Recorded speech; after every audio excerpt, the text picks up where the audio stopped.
Chapter 198. Wow, old Jiang, it seems that you are really rich. Planes, 2 planes. Standing in the square of this aviation city and looking at the 2 planes that Jianghu is negotiating, Fu Yuan's eyes have been shining. On these 2 planes, he touched left and right and his eyes were about to spurt blood. Hey, can I take this thing back in a while? Although your car is also very good, I still want to take a plane, a private plane. After taking a few photos with the plane, Fu Yuan said with a serious face. This plane hasn't been adjusted yet. I can't let you take it. This helicopter can't be used either. You have to be honest and accompany me in the car.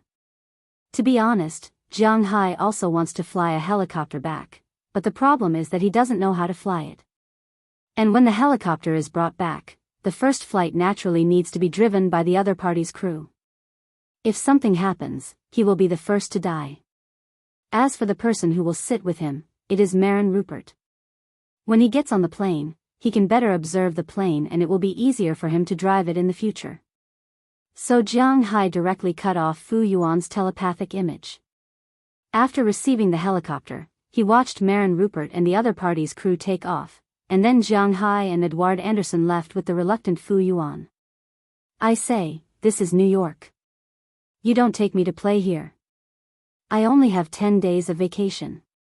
Lying in the co-pilot seat, Fu Yuan looked at the street scene of New York in the United States outside the window and couldn't help but say with some dissatisfaction. Jianghu is too shameless. He won't even take him to play in New York. You came at the wrong time. Recently, the manor may have been targeted. Otherwise, it doesn't matter if I accompany you to play here for a few days. But for our safety, it's better to go back to the manor first. And most importantly, I'm not familiar with this place. I'll take you here to play in a few days when there is nothing to do. Hearing his friend's words, Jianghu also said with a little apology. What's wrong? Who did you provoke? Don't tell me it's the American Grey Gang. I've seen it on TV. Those Grey Gangs kill people without batting an eyelid. As soon as he heard Jianghu's words, Fu Yuan immediately turned his head and asked Jianghu with a face full of interest. Well, Jianghu and his buddies, in general, none of them had a normal brain. When other people heard that they had provoked the Grey Society, they would be a little worried, but Fu Yuan seemed to be more excited than worried. Yes, killing without batting an eyelid. Hee, do you think you're watching a movie? America is also a legal society, okay? Rolling his eyes at Fu Yuan, Jianghu couldn't help but shake his head. Sometimes, even he didn't know what this guy was thinking. Fine. You said you wouldn't let me take a plane, you wouldn't let me play in New York, and you even dragged me into your war with the Grey Gang. I don't have any complaints, but there's only one thing. Did you help me find a girl? While counting his fingers, Fu Yuan muttered in a low voice. Of course, his so-called muttering was clearly heard by Jianghu. Girl? When he heard Fu Yuan's words, Jianghu almost hit his head on the steering wheel. What the hell is this? Yeah, you can't drag me into your incident and not give me any benefits. I'm still a virgin. Fu Yuan looked at Jianghu with a serious expression on his face. You're an animal. You think I don't know? You didn't have a girlfriend in university? Don't go to the little pink lamp below your house. How dare you? While driving, Jianghu still freed one of his hands and gave Fu Yuan the middle finger with a look of disdain.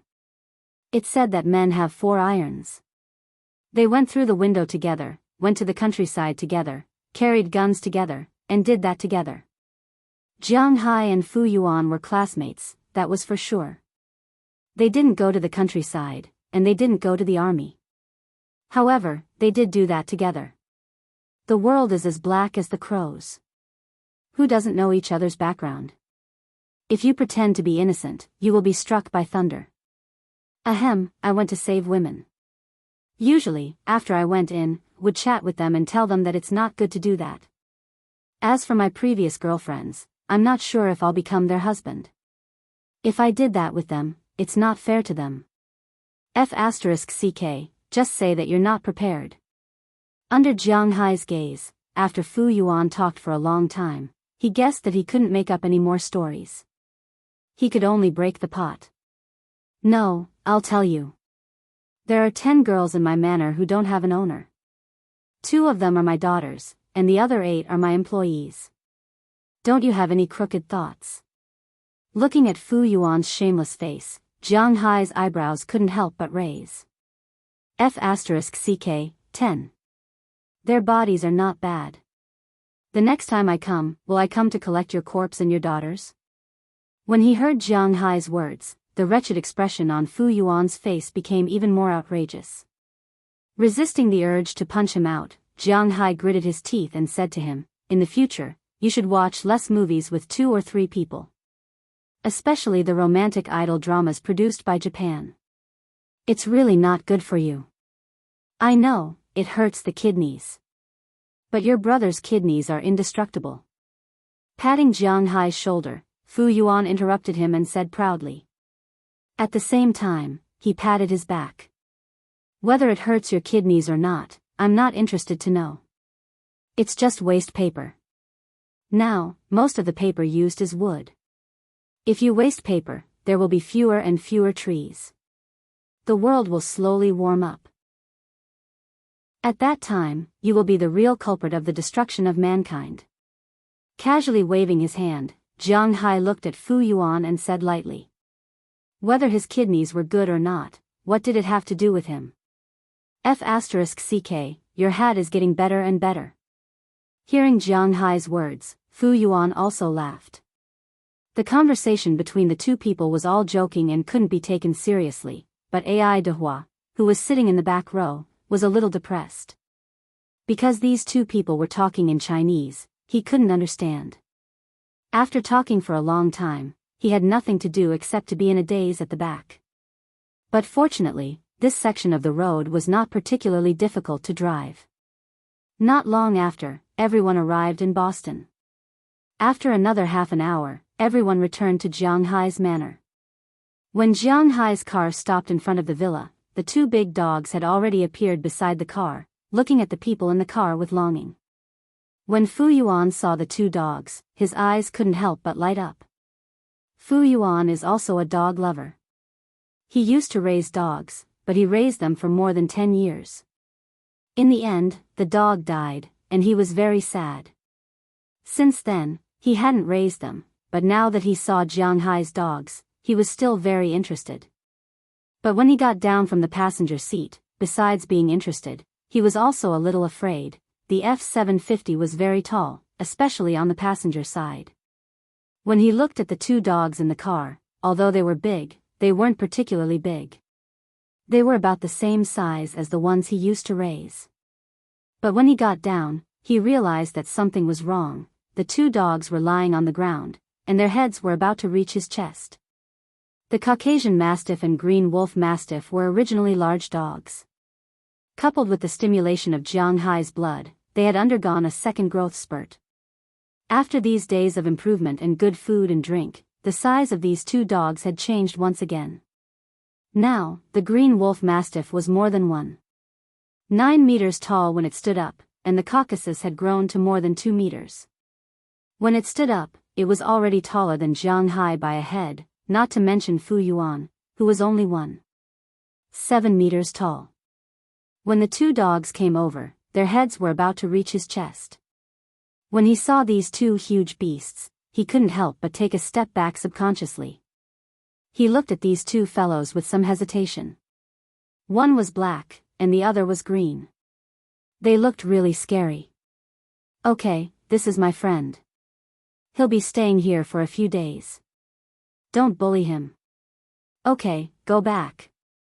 Fortunately, at this time, Jiang Hai also jumped down from the back seat, patted the 2 dogs' heads, and casually instructed them. When they heard Jiang Hai's words, the 2 big dogs curiously went forward and sniffed Fu Yuan, then left eagerly. Looking at the backs of the 2 dogs leaving, Fu Yuan couldn't help but lick his lips. Hey, I say, this dog of yours, any one of them will do. Remember to leave one for me when you give birth. Pointing at Xiao Huang and Xiao Bai, Fu Yuan's eyes lit up. He really cared about these two dogs. I don't have the intention to pair them up yet. But even if I do, how are you going to take them back? Scratching his head, Jiang Hai asked curiously. When he heard Jiang Hai's words, Fu Yuan glanced at him. I'd rather spend money on quarantine. These dogs are really beautiful.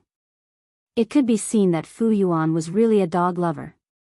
Such a dog was really worth a lot in China. Of course, if a person really liked dogs, they would not associate dogs with money. Compared to Fu Yuan, Jiang Hai was much more rational. He wasn't a dog fan. He also ate dog meat, and he wouldn't refuse something as delicious as dog meat. He raised dogs to relieve boredom and to guard the house. If he were to raise them as pets, he wouldn't pick these two dogs that weren't cute at all. Compared to these two guys, Dai Teeth and Chirp, Chirp was still a baby, so they were more like pets. No matter how he looked at it, these two guys didn't match well with pets. After bidding farewell to Edouard Anderson, Jiang Hai took Fu Yuan back to his villa. While walking, he also talked about their itinerary for the next few days. They would rest for the day and have a steak dinner in the evening. There was also a lobster and a few abalones in the freezer, which was enough for him to enjoy. Then, they would go horseback riding tomorrow, fishing on a boat the day after that, and playing with guns the day after that. In any case, in Jiang Hai's manner, he was a relatively idle person. Playing with his friends wasn't a big deal. Chapter 199. Horseback riding, fishing, playing with guns. Although I am very interested, there are still no girls.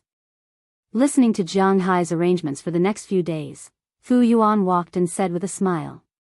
Of course, his words can't be serious. Stop talking nonsense, endure it, wait until you go back and find your little pink lamp to solve it.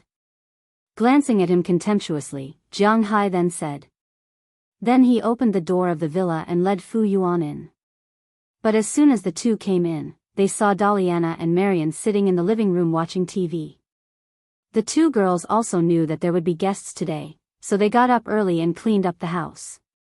Although Jiang Hai's villa was not spotless, it was still very clean and tidy.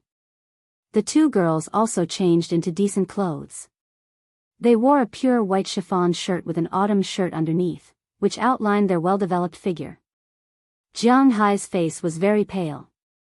Jiang Hai's face was pale, but he didn't know what to say.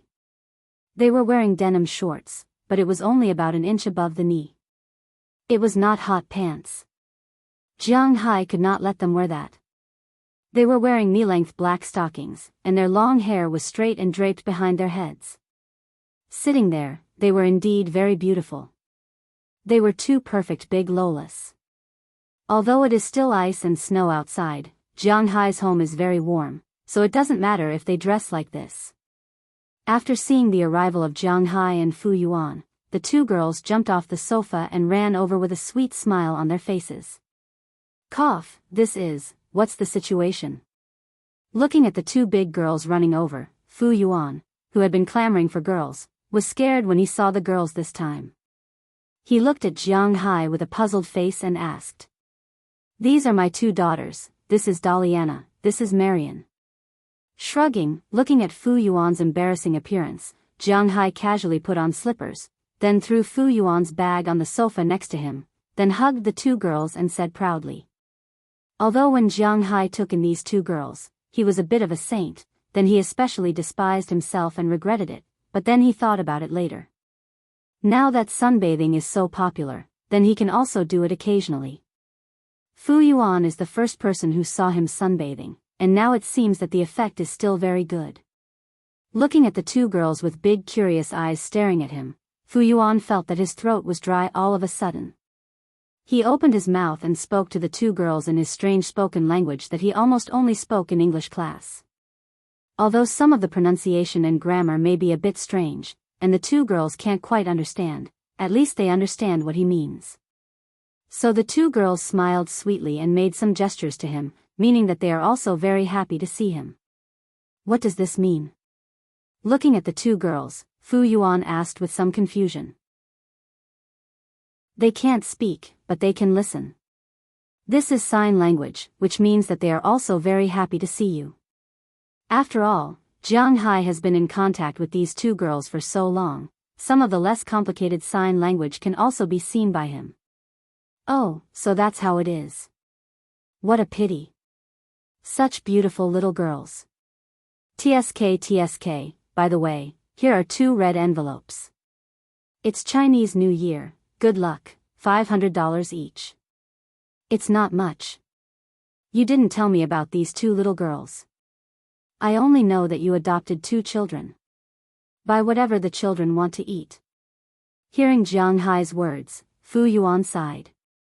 2 such beautiful girls can't speak. This may be God's punishment for them being too beautiful. Thinking of this, he suddenly remembered that he also prepared red packets. He casually took out 2 red packets from his pocket. While talking, he stuffed the money into the hands of the 2 girls. This scared the 2 girls. While pushing their hands, they retreated to Jianghu's side and looked at this wretched uncle with vigilance. F***ck, stop. Seeing that Fu Yuan was about to chase after them, Jianghu had no choice but to ask him to stop.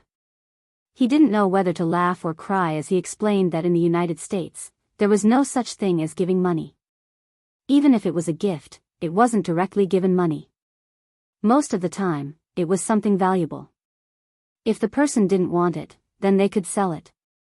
But no one gives money directly. There is no red packet during Chinese New Year, such as Christmas. Families will give each other gifts, but no one will give money. Therefore, Westerners are very hypocritical. While shouting about capitalism and making money all over the world, they avoid people who come to give money. On the other hand, Wuxia's words are said to worship money. The difference between the East and the West is really big. But I didn't bring a gift. You just said that I should have bought it when I was in New York and Boston. Hearing Jianghu's explanation, Fu Yuan was a little dumbfounded. $1,000 is not a small amount for him. This is more than 6,000 yuan. His year-end bonus is in this. It is not a lot. From this, it can be seen that he really thinks highly of Jianghu. If it is in China, generally speaking, only the children of very close relatives will give 500 yuan. But in the United States, it is naturally impossible to give money, so he gritted his teeth and exchanged it for $3,000 in China. This is almost 20,000 yuan. 1,000 of it is going to be given to Jianghu's 2 children as red packet money. But he didn't expect that he can't give it to them in the United States. Okay, it's enough as long as you understand. Jianghu smiled. He can't say in New York that you are buying gifts for my children, right? That is too shameless. Moreover, Jianghu didn't care about these things. How can I do that? Oh right, I still have this. Although it is not worth much, I will give it to you. No matter what, it is a gift I brought from China. Just as Fu Yuan was scratching his head anxiously, he suddenly remembered something. After opening his backpack, Jianghu took out 2 small bags from it. Jianghu looked inside and found that it turned out to be 2 commemorative medals of the great ancestor. This thing was extremely enviable in this special period. But now, in the imperial capital, it was more of a souvenir. For example, the commemorative medallions of Taizu and the commemorative medallions of the 10 founding generals were sold in the streets of the imperial capital, and the price was not considered expensive. Of course, the commemorative medals of that special period are expensive. But now, these are all imitation medals, so they are not expensive. After Delina and Marion took the commemorative medals from Fu Yuan, they looked at them carefully. Compared to the red packet, they are obviously more interested in this thing, so they smiled and thanked Fu Yuan, then went upstairs to play. Sigh, I am envious of your life. Looking at the backs of the 2 little girls leaving, Fu Yuan began to be wretched again. You can't keep anything serious in your head. Let's go upstairs and arrange a place for you to stay. After patting Fu Yuan, Jianghu took him upstairs and found an empty room for him to stay. This room is facing the same direction as Jianghu's room, but Jiang Hai's room is facing both sides. It can see the grassland and the beach, but Fu Yuan's room is a sea view room. After entering the room and hanging up his backpack, he, who was still a little sleepy in the car, was instantly energized. He picked up his phone and stood in front of the window, taking pictures continuously. He looked at the beach in the distance, the lawn under the villa, and the cows in the distance, and the waves in the blue ocean that rolled up from time to time. He was clearly more excited. Not only did he take pictures of the scenery, but he also took a few selfies. After the selfies were over, he insisted on taking pictures with Jiang Hai. "When did you have this hobby?" After a little reluctantly accompanied this silly guy to pose for some pictures, Jiang Hai glanced at this guy's profile. This guy really joined a lot of groups. There was his work group, Jiang Hai's classmate group. Jiang Hai didn't join this group. There was also his elementary school classmate group, high school classmate group, university group, family group. The mobile phone was not big, and there were more than 10 groups. At this time, he was sending these photos in these groups, including the photo with Jiang Hai. It's always been like this. I am the most talkative person. Don't you usually see my moments? While sending these things, Fu Yuan said excitedly. It was obvious that he had forgotten about sleeping. Oh, I blocked it. Who told you to always send some inexplicable things? Looking at Fu Yuan, Jiang Hai couldn't help but chuckle and said calmly. Fu Yuan really liked to send some inexplicable things. For example, he would send his breakfast, lunch, dinner, and even instant noodles every day. He would also often forward some inexplicable jokes and the like. Jiang Hai didn't have much energy to look at this. Jiang Hai was a little different from the young people nowadays. He didn't like to play with mobile phones very much. If he played, he would just play games. He wouldn't do things like browsing Weibo or Moments. Okay, you should take a rest, but don't sleep. This is called jet lag. Otherwise, you won't be able to sleep at night. When you wake up later, I will treat you to a big meal. Looking at Fu Yuan in front of him, Jiang Hai said and helped him close the door. As for whether he would listen to Jiang Hai, that was not something Jiang Hai needed to consider. In the blink of an eye, it was already past 4 o'clock. Jiang Hai knocked on Fu Yuan's door and found that this guy's eyes were red like a rabbit's. This was not crying, but this guy's eyes were bloodshot. It could be seen that he had been in a state of excitement just now. What's wrong with you? Did you just secretly touch her? Looking at his appearance, Jiang Hai said with some doubts. Damn, do you really think I'm that perverted? After I just sent those photos, my goddess replied to me. Chapter 200. Yujia. As soon as he heard Fu Yuan say the word goddess, Jiang Hai's first impression was the giant beast sitting quietly over there when they attended the class reunion. Speaking of which, Fu Yuan's heavy taste was also recognized by everyone. Well, she asked me what I was doing, where I was, and so on. It seems that the goddess still cares about me.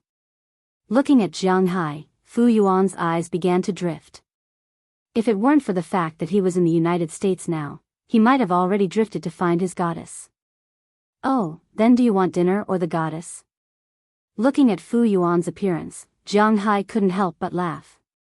Dinner. Without any hesitation, Fu Yuan recovered his consciousness in an instant and said to Jiang Hai with a serious face. Why didn't you say goddess this time? Seeing that Fu Yuan had made a choice, Jiang Hai walked downstairs. It's said that when one is full, one will think about that. I'm still hungry. How can I have the leisure and energy to do that? By the way, what are we eating tonight? With a casual smile, Fu Yuan followed Jiang Hai downstairs. You can eat whatever you want. With Fu Yuan, Jiang Hai walked to the front of his cold storage and said with a mysterious face. *T, I want to eat abalone.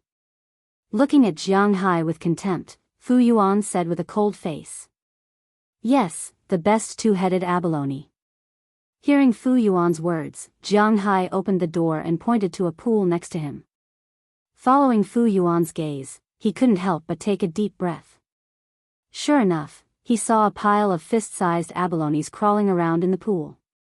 There were also many sea cucumbers in the pool. They were living sea cucumbers that were slowly wriggling under the water.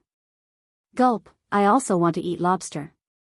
Looking at the things in the pool, Fu Yuan said with a serious face. Yes, will such a big one do? Hearing Fu Yuan's words, Jiang Hai had already walked into the cold storage. He grabbed a huge lobster in front of a table.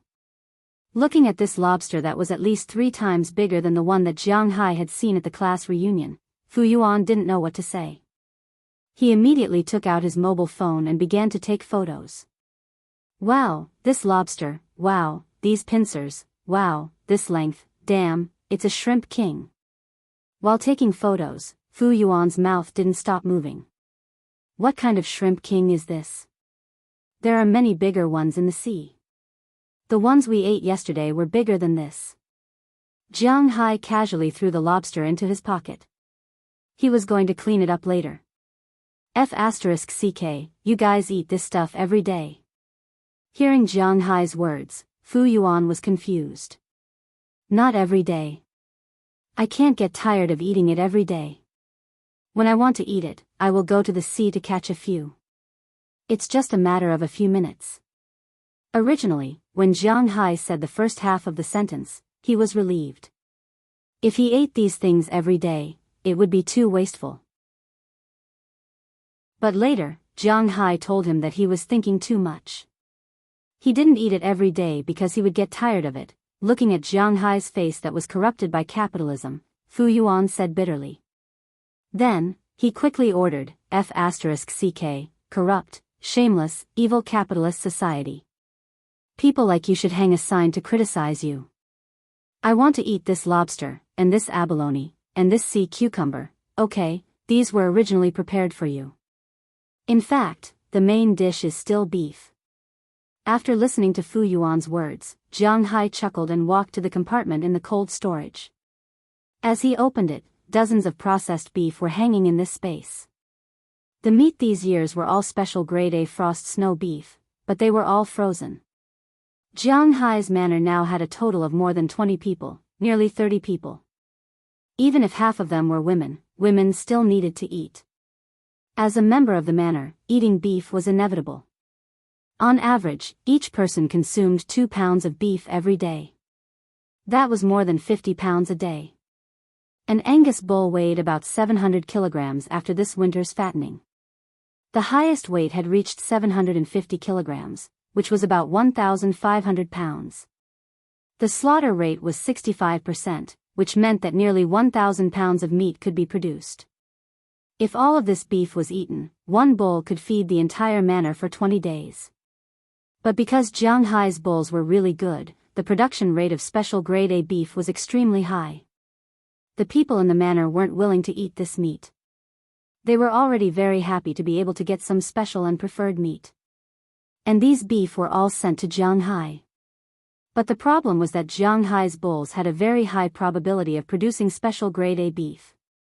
Almost every bull had it, and every bull would produce more than 10% of special grade A beef, which was more than 100 pounds. Sometimes, it could even reach 200 pounds. But the problem was that Jiang Hai couldn't eat so much, and the other people in the manor didn't dare to eat it because it was too expensive. So, Jiang Hai's special grade A beef was getting more and more. Almost every half a month, he would have more than 100 pounds of beef that had been cleaned up. Jiang Hai couldn't say much to Luo Binsi and the others, so he could only put it here first. Although frozen beef was not as delicious as ice, special grade A beef was special grade A, even if it was raw, it was still delicious. Gulp. Looking at Jiang Hai's pile of beef, Fu Yuan couldn't help but swallow a mouthful of saliva. Before he had eaten this kind of beef, he had only heard of it at most, but he had never seen it before. He didn't care much about this kind of beef. But after eating it, he knew the difference between this kind of beef and ordinary beef. The beef that Jiang Hai sent back to the country was divided into 10 pounds for each of them, and they had basically eaten it all these days, especially Fu Yuan's family. After the 5th day of the Chinese New Year, his parents came back and brought a group of relatives back, and they ate all the beef in one meal. When they were eating, although Fu Yuan was distressed, he couldn't say anything. After the meal, he told his father that this beef was more than 2,000 yuan per pound. His father almost ate the table when he heard it, although their family was not short of money. But more than 2,000 yuan per pound of beef, thinking about it, his father and his grandmother also felt distressed. Is this eating beef? This is eating gold bars. But at this time, the gold bars in their eyes were hanging everywhere in Jianghai's cold storage. When we go back this time, you have to give me some more of this beef. Looking at the beef in front of him, Fu Yuan's hands trembled. No problem, I'll take as much as I can. Hearing Fu Yuan's words, Jianghai also smiled. These are supreme delicacies in the eyes of others, but in Jianghai's eyes, it was just some beef, although it was the best beef. Hey! Why do you have a chicken here? Forcing himself to look away from the beef, he suddenly saw that in the cold storage, there was a chicken that had been cleaned up, but to call it a chicken, this chicken was too small. What kind of eyes are you looking at? This is not a chicken, this is a wyvern. Picking up the frozen thing on the ground, Jianghai said with some pity. Before Christmas, he and his men went to the forest.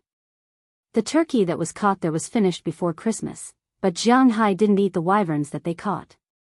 Instead, he built a nest and raised them in the vegetable garden. Only the wyvern that was killed by little Huang, after cutting off its head, Jianghai froze the rest of its body.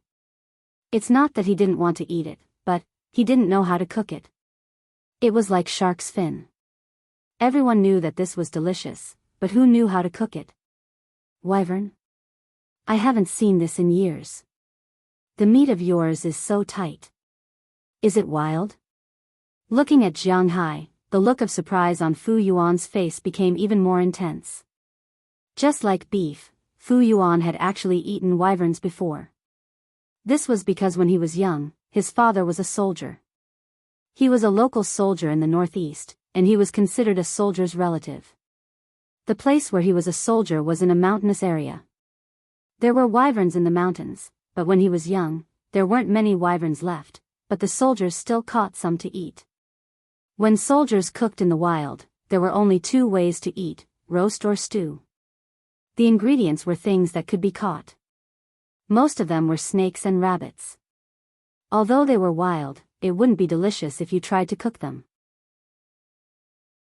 Therefore, Fu Yuan had always thought that the flying dragon wasn't delicious. Until one day, a big boss came to his father's army for an inspection. The big boss brought along a chef with him. During a banquet at night, his father took him to have a meal. That was also the first time he ate a real wyvern soup. He also knew what it meant to have dragon meat in the sky and donkey meat in the ground. The freshness and tenderness were things that he would never forget in his life. However, ever since wyverns became a protected animal, he didn't have many opportunities to eat them. However, during that time, he learned how to cook wyverns. Initially, he thought that he might not have a chance to show off his skills in the future. However, at Jianghai's place, he could eat anything he wanted. Now, it was time for him to show off his skills. Hearing his words, Jianghai's eyes lit up. If he really knew how to cook wyverns, he could learn how to cook them himself. He wouldn't have so many wyverns left, and he would be in luck in the future. At that moment, the two of them looked at each other and started to pack. First, they packed 5 kilograms of the best ribeye. Then, they grabbed the big lobster, 10 big abalones, and a few big sea cucumbers before leaving the cold storage. There are a total of 3 ways to cook wyverns. One is to drink soup, and the other 2 are to eat meat. Which one do you want to cook? Looking at the wild wyvern in his hand, Fu Yuan's eyes lit up. He looked at Jianghai with a serious face and asked. Eat meat, of course. Jianghai didn't like to drink soup. Of course, thick soup was an exception. At the very least, there had to be something to chew in the soup. Hearing Jianghai's words, Fu Yuan hurriedly asked, Then do you have ginseng here? Mushrooms are fine too. I have American ginseng here. It's 10 centimeters long. You can choose from it. I also have good hazel mushrooms and pine mushrooms.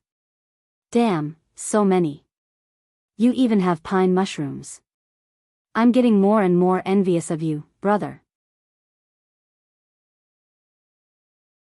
Chapter 201. Actually, speaking of wyvern soup, it's very magical, but it's not too difficult to make. Looking at Jianghu, Fu Yuan began to work. While talking, he explained to Jianghu. There were a total of 3 ways to make wyvern soup. The first one was the simplest and also the most primitive way. In the mountains of Xing and Mountain, there was a minority called the Alunchen tribe. When Jianghu was young, he learned a children's song. It was sung like this. Tall heels, a layer of black, no, it was the tall Xing'an mountain range, a large forest, and in the forest lived the brave Alunchen people. This was the ethnic group. This ethnic group was also the ancestors of the flying dragon tribe. In the earliest days, this way of eating wyvern birds was their way of eating, which was also called drinking soup. It was divided into 2 ways. One was to cut the wyvern meat into small pieces and throw it into boiling water to cook for about 2 minutes. Then, some wild onions were sprinkled in, and it was ready to be drunk. Because the freshest taste had already entered the soup, the meat might not be cooked yet, but the soup was quite delicious. There was another method that was similar to this. That was to hold the wyvern in one hand and use the boiling water in the pot to continuously pour over the wyvern's body. When the wyvern's meat was about 60% cooked, the whole wyvern was thrown into the pot together with the minced green onions. After boiling for about 10 seconds, it was ready to drink. Similarly, the meat wasn't tasty, but the soup was extremely delicious. But there was one thing, this method could not be done with oil. Any bit of oil would destroy the freshness of the wyvern soup. Except for oil, salt, monosodium glutamate, and so on, no other seasonings could be added. Only the taste could be drunk. Therefore, in some people's eyes, the taste was a bit bland, and it was not very good. In addition to the wyvern soup, there were 2 other types of soup that could be eaten with meat. One was stewed with mushrooms, and the other was stewed with ginseng. The cooking method was basically the same. Remove the internal organs and impurities of the wyvern, put it in boiling water, soak it for a while, take it out, wash it, put it in a pot and add water. Of course, the best way was to add chicken soup. Then, add other ingredients, such as ginseng or mushrooms, ginger, spring onions, and cooking wine, boil it, and slowly stew it over a small fire. After stewing for about an hour, take out the wyvern and its accessories, add some salt, MSG, and pepper into the soup, boil it, and pour it into the bowl where the meat was taken out. It wasn't difficult to talk about it, and it wasn't difficult to make it either. However, the difficulty lay in controlling the fire. The reason why the flying dragon soup was famous was because it originated from the Tatar period. At that time, the flying dragons were exclusively for the royal family. Dragon meat in the sky, donkey meat on the ground. Many people had heard of this saying, but not many knew that the dragon meat referred to the wyvern. By the time the commoners had the opportunity to know what dragon meat was, it was already the modern era. Ever since the founding of the dynasty, the flying dragon soup was an indispensable dish in the state banquets. It was also because of this that the flying dragons were taken seriously by the people again. However, it was also because of this that there weren't many flying dragons in the country. This was because there were too many people who wanted to eat them. Because Jianghu's ingredients were very complete, Fu Yuan made the flying dragon ginseng pine mushroom soup today. The 2 of them first went to the place where the flying dragons were kept behind the house and caught 5 more flying dragons. This one died a long time ago and was used to make soup by Fu Yuan. It was already in the pot. Tonight, they were eating these 5 live flying dragons. They cut their throats, let their blood out, and scalded their feathers. In fact, killing a flying dragon was not much different from killing a chicken. After cleaning up, the soup for the flying dragon was almost ready. Then, Fu Yuan started to get busy. After about half an hour, the soup was finally ready. They even used a clay pot to stew it. Jianghu used his hand to fan the fragrance floating out of the pot. He clicked his tongue. This smell was really hard to describe. Although it was fragrant, it was not as fragrant as one would imagine. But if it was not fragrant, it was indeed very fragrant. Moreover, it was an indescribable fragrance. It was somewhat like the smell of chicken, but not quite. It was really difficult to distinguish. Next, it's up to you. After closing the lid, Fu Yuan sat in the kitchen and watched Jianghu prepare other things. Okay, just watch. After hearing what Fu Yuan said, Jianghu didn't stand on ceremony and began to clean up. The things he wanted to make were very simple. It was also something he often made. Baked lobster with cheese, steamed abalone, scallion braised sea cucumber, and 2 types of beef. One was made into steak, and the other was braised beef with red wine. Compared to the flying dragon soup, the taste of these things was more fragrant. He watched Jianghu busy there. Over here, Fu Yuan was also holding his phone and taking pictures left and right. Those raw materials were his main focus. He also put these pictures in his group chat. Once he put them in, they were much more shocking than the pictures he took in the house. In an instant, his group chat exploded. Especially when they saw the fist-sized abalone and the huge lobster, his group chat was about to go crazy. F***ck, such a long lobster. Did you hit the lottery? This is unreasonable. That abalone, one is enough for me to eat for a meal. You actually want to make 10 of them. Do you have any shame? I despise you to death for showing off. But then again, Brother Yuan, can you bring some back for me to try? XXX, we have lost all our face because of you. We won't accept food given to us. But little Yuan, if you take the initiative to bring some back for us, we can still try it for you. At that time, I will tell you where Yujia's address is. Looking at these exploding group chats, Fu Yuan's face would have cracked into a grin if there were ears to cover it. He hadn't shown his face in these group chats for a long time. He had to give himself full marks for bumping into a wall. No matter how busy Jianghu was, and no matter how annoying Fu Yuan was, the food was gradually cooked. Just as the steak was about to be ready, Daliana and Marian ran in from the other side. When Fu Yuan was resting in the afternoon, the 2 girls went to Mrs. Philemon's place. Recently, they had been very close to Jianghu's employees. This was a scene that Jianghu was quite willing to see. He wasn't sure if his blood would have an effect on these 2 girls. But even if it didn't have an effect, letting these 2 girls get more attention was something worth being happy about. You came at the right time. Go wash your hands and get ready to eat. Looking at the 2 girls who rushed in, Jianghu said. However, the 2 girls didn't wash their hands immediately. Instead, they gestured to Jianghu. Seeing the movements of the 2 girls, Jianghu understood that Marin Rupert was back. Hey, Fu Yuan, do you want to go see the helicopter? Jianghu was also very excited when he heard that Marin Rupert was back. After all, that was his first helicopter. He wanted to go and see it immediately, but when he looked back and saw Fu Yuan who was still confused, he knew that if he didn't bring this guy along, he would be scolded to death if he found out, so he called him. Sure enough, as soon as he heard Jianghu's words, Fu Yuan jumped up. But after jumping up, he slowly sat back down and looked at the casserole pot on the stove. He was worried about the casserole pot. It's okay, my stove has a leaky automatic shut-off function, let's go. Looking at Fu Yuan's appearance, Jianghu also smiled, then he waved to Daliana and Marian and left the villa first. On the other side, Fu Yuan saw that Jianghu didn't care, so he gritted his teeth and ran out of the villa. The 4 of them went out of the villa and got on an F-750. With a roar, they ran to the hangar built by Jianghu. Sure enough, after arriving here, a helicopter was parked on the originally empty runway. It was the helicopter that Jianghu bought. The huge helicopter was parked there quietly at this time. Only Marin Rupert and the person in charge of maintenance were still talking. Seeing Jianghu's car coming, the 2 stopped talking temporarily. They knew that this was Jianghu's car. Boss. Looking at Jianghu who got out of the car, Marin Rupert took the initiative to greet him.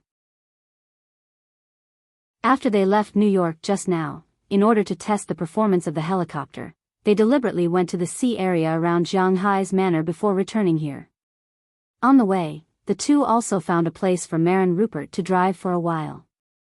If there were any problems, he had already felt it in advance. Now is the time to communicate. How about the plane? Can I use it?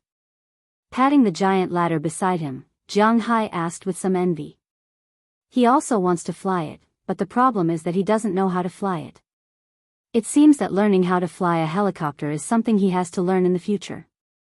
There are no problems with the hardware of the helicopter, just some adjustments. We can finish it in a while, and then we can use it to navigate tomorrow. When he heard Jianghu's words, Marin Rupert naturally knew his purpose in coming here, so he immediately said. Although he was mainly here as a driver, there were a lot of people who knew how to drive a boat. He was mainly invited by Jianghu because he has a pilot license. Now is the time for him to show his ability. Okay, then can we go to sea in this thing tomorrow? Looking at the giant beast in front of him, Jianghu also asked excitedly. As soon as he said that, Fu Yuan, who was behind him, looked at Marlon Rupert, Delina, and Marion eagerly. It was obvious that they were also very interested in this plane. Of course, we will fly around tomorrow morning, and then when we fly again in the afternoon, the boss will take the two ladies and this gentleman with him. Hearing Jianghu's words, Marin Rupert also smiled. The boss's wish must be fulfilled. Chapter 202. To tell you the truth, your place is amazing. I don't want to leave anymore. Fu Yuan said to Jianghu with a look of envy. After they finished looking at the plane, Jianghu and Fu Yuan returned to the villa. Jianghu originally wanted to invite Rabinsi and the others over to eat together.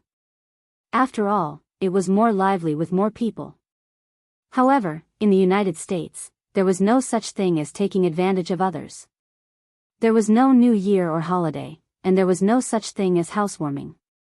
The people in the United States were not in the habit of treating others, not to mention that Jianghu was not lying down. In addition, although Fu Yuan was flirtatious, Jianghu knew that this kid was not very open when outsiders were around. In summary, Jianghu did not ask others to come back for dinner. There were only the four of them eating at home. Of course, this included Goldie, Xiaobai, Dai Tooth, and Chirp.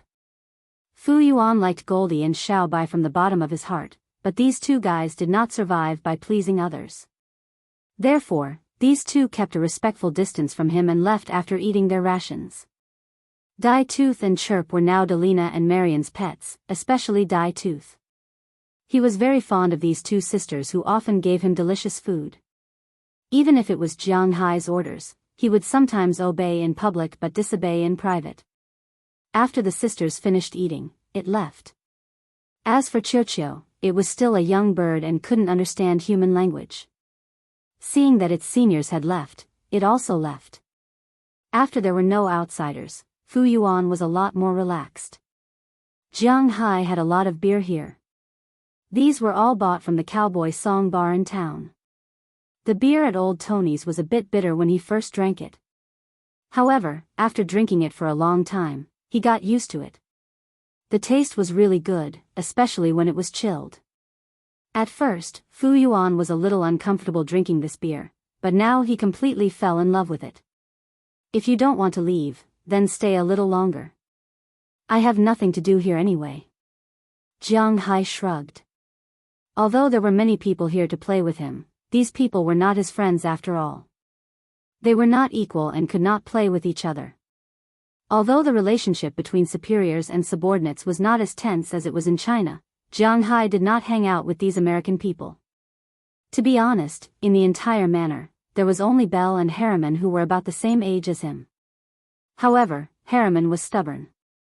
He took Jianghu's money for him to work, so he would not hang out with Jianghu at all. As for Bale, what should he play?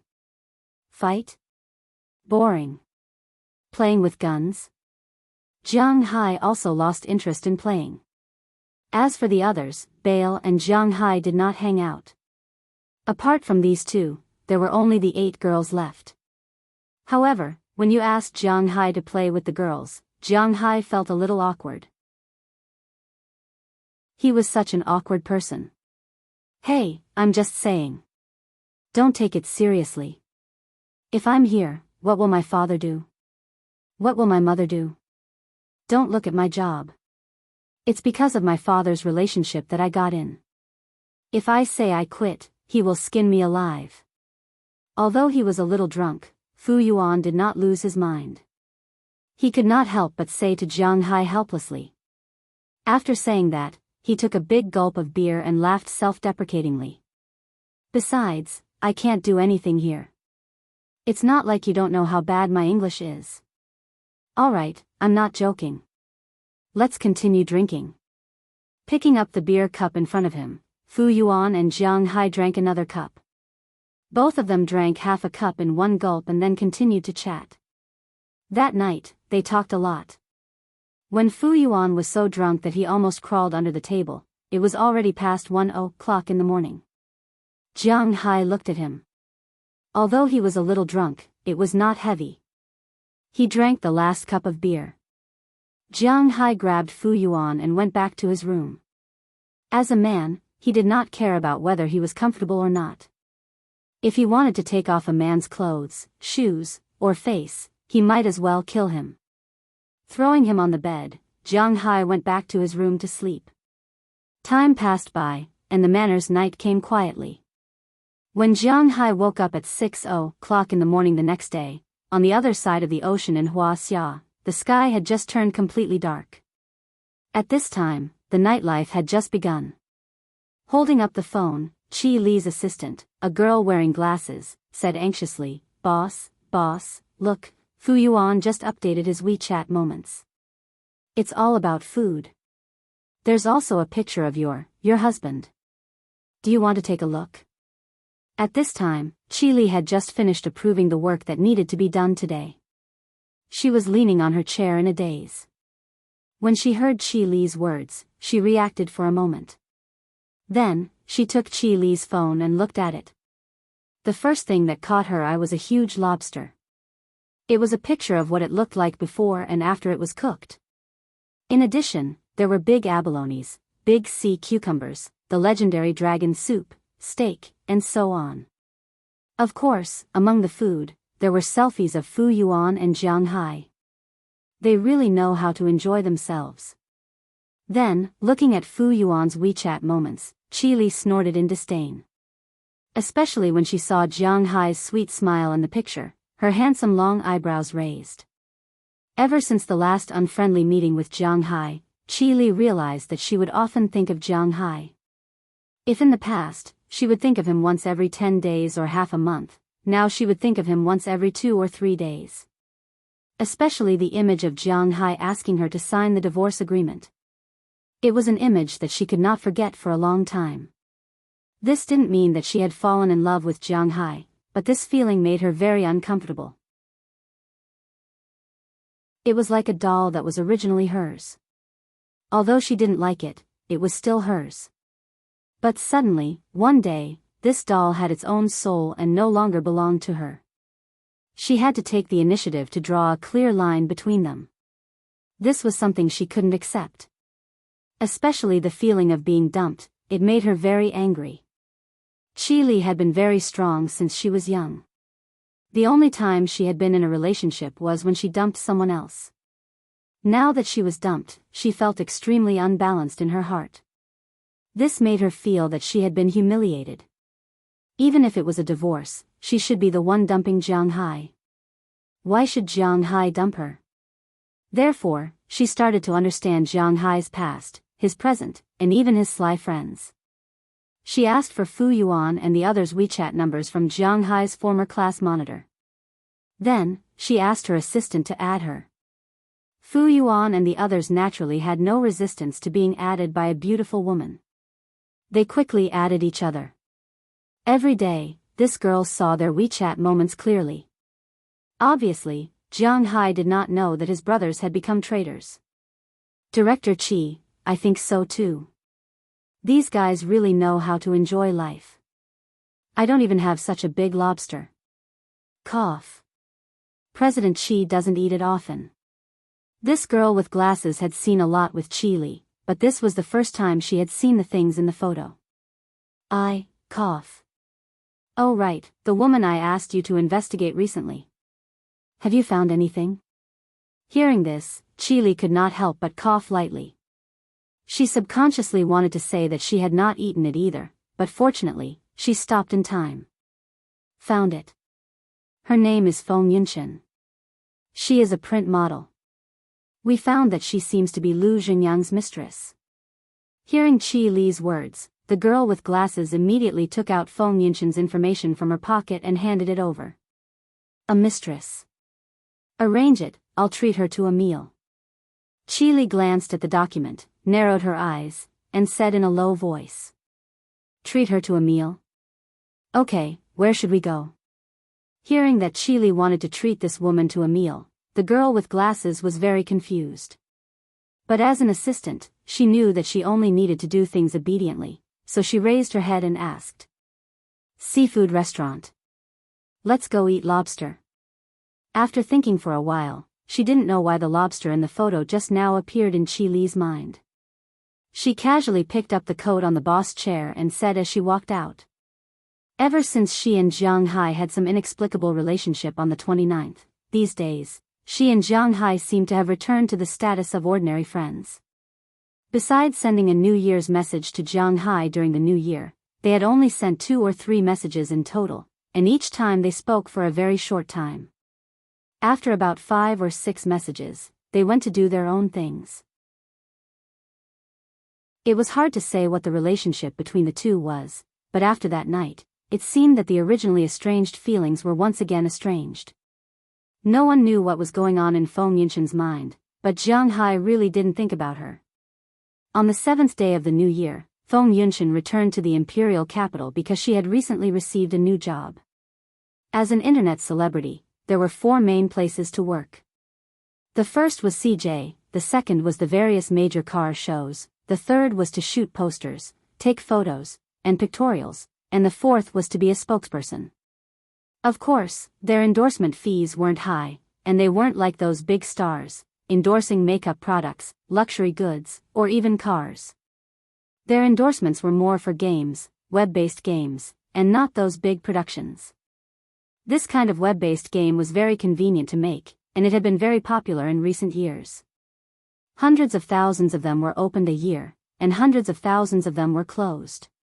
But these had nothing to do with Feng Yunshen. She only needed to come over and make a few coquettish poses, and then shout out an advertising slogan. What happened next had nothing to do with her. Tonight, she had just finished all the production of the game. Feng Yunshen left the set after rejecting the lecherous director's invitation to dinner. But just as she walked to the street, a Bentley stopped in front of her. Miss Feng, our chairman invites you to dinner. The back door opened and the bespectacled girl walked out of the back seat of the car with a smile. Chapter 203. The slightly dim Western restaurant had been booked at this time. Feng Yunshen walked in from the outside and looked at Chi Li, who was using tools to deal with the lobster in front of her, and looked at her with some surprise. Feng Yunshen also knew about this person. This woman seemed to be Jianghu's wife. Needless to say, she also knew why this woman called her here.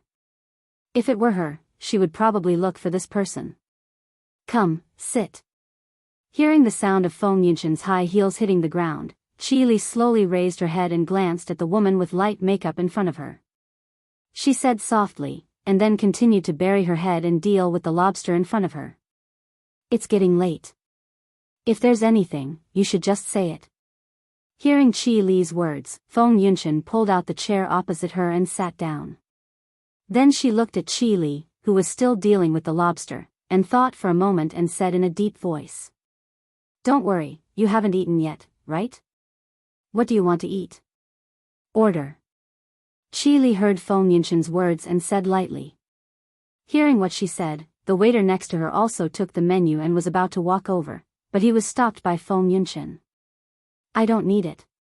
In our line of work, we basically don't eat at night. Let's get straight to the point. We are northeastern girls. It's better to be straightforward. If I didn't guess wrong, you asked me to come here because of Jianghu. Hearing Feng Yunshan's words, Qi Li, who was still burying her head in dealing with the lobster, couldn't help but stop. She took the tablecloth next to her and elegantly wiped her mouth. Then she put the restaurant aside and raised her head slightly to look at the woman in front of her. Yeah, you guessed right. I asked you to come here because of Jianghu. Have you been in touch recently? Looking at Feng Yunshan in front of her, Qi Li said lightly as if she was talking about something she didn't care about. Oh, I did. Looking at Qi Li, Feng Yunshan also smiled. The two of them were of the same age, but although Qi Li, this little girl, had seen a lot of the world and talked about a lot of business, but compared to her, this bad woman who had been at the bottom of society for many years, she was still far behind. With just a few words, she refuted Qi Li's words. Originally, Qi Li thought that she would deny it and was even afraid. But now, it seemed that she was overthinking. Have you contacted him many times? Unconsciously, Qi Li's hand tightened slightly as she looked at Feng Yunshan and continued to ask calmly. This. I don't have to tell you. This is my privacy. Hearing Qi Li's words, Feng Yunshan smiled. Let me tell you, don't be so arrogant. We've already investigated your situation. You're just a homewrecker who hasn't risen to the top yet. What are you being so arrogant about? Do you think that because Lu Jingri is your backer, you can ignore it? Let me tell you, in our eyes, Lu Jingri is just a small piece of dirt. We can crush him whenever we want. Looking at Feng Yunshan's uncooperative look, the assistant with glasses couldn't help but take a step forward, put a hand on her shoulder, and said while gritting his teeth. I know, when you investigated me, I also investigated you a little, but what I know is definitely not as detailed as you. I can't afford to provoke the Qi group. Feng Yunshan chuckled as she patted the assistant's hand away. If you think that I'm relying on Lu Jingri, then I feel that there is no need to talk about it between us anymore. Lu Jingri and I are now more of a face-saving money relationship. He gives me money, and I support him in some private meetings. To be honest, his life and death has nothing to do with me, but I'm a loyal person. After all, he gives me money to spend, so at least I won't go against him on the surface. But if he really falls, then I can't be blamed. You say, if I really go to Jianghu, based on that night's relationship, do you think with his character, he will take me in? Looking at Qi Li, Feng Yunshan blinked and said. Maybe, but haven't you considered that it's impossible between you and Jianghu? Hearing what Feng Yunshan said, Qi Li's eyes couldn't help but narrow. It has been many years since anyone dared to threaten her. This feeling made her very uncomfortable. But Qi Li knew that Feng Yunshan was telling the truth. Jianghu was an indecisive person. Whatever he did, he only relied on enthusiasm. After 3 minutes of hot-bloodedness, he would return to a state of laziness. Moreover, he was soft-hearted because of old feelings. If this woman really went to Jianghu, it was estimated that Jianghu would really take her in. I know, from the night I had with Jianghu, I knew that he was just a little impulsive. After releasing the hormones that made him crazy, he would regret and regain his rationality. But I didn't think of marrying him or even becoming his only. Don't forget, I'm now a mistress. It's okay to change to a man with more potential and ability to continue to be a mistress. I don't even care if I'm a 4th, 5th, 6th, 7th, 8th, or 9th. I think it's just one more woman by his side. Jianghu won't abandon me, right? Gently playing with her curly hair, Feng Yunshan pouted slightly at Qi Li. Looking at her appearance, Qi Li knew that she would return empty-handed tonight. Well, I think there's nothing else to talk about between us. Don't make it impossible for me to live in the country. You'd better pray that I live more comfortably in the country so that I won't have to go abroad to find Jianghu. Of course, if you want to find someone to kill me, then I may not be able to escape. After all, I'm just a fart. But if this matter is exposed, I feel that it's worth it to have the Qi group buried with me. Seeing that Qi Li was speechless, Feng Yunshan smiled, stood up, picked up her small bag on the table, then chuckled, turned, and walked out. President Qi, are you letting her go just like that? Seeing her staggering out of the restaurant, Qi Li's face became even gloomier. The assistant with glasses also walked to Qi Li's side and asked in a low voice. Don't worry about her. The reason why she dares to be so arrogant now is because she knows that I can't do anything to Jianghu. Let's talk about it later. The most important point of this matter is still Jianghu.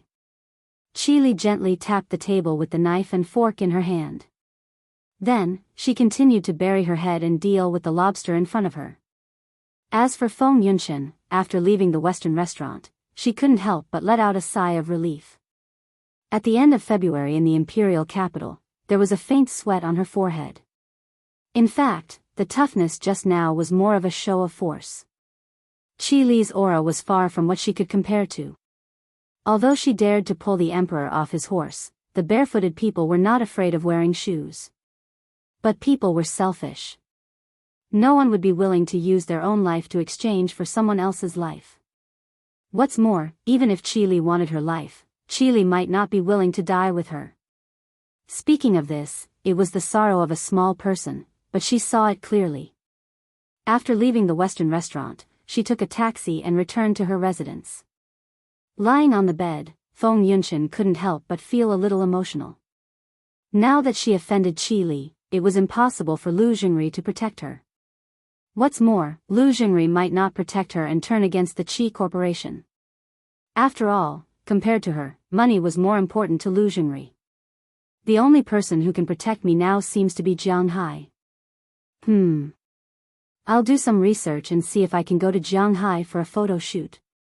After hesitating for a moment, Feng Yunshan seemed to have made up her mind.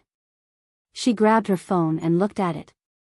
At this time, Jianghu didn't know this scene in the imperial capital. He had already gotten up. After washing up, he went out for a run. Recently, he had developed the habit of running a lap every morning.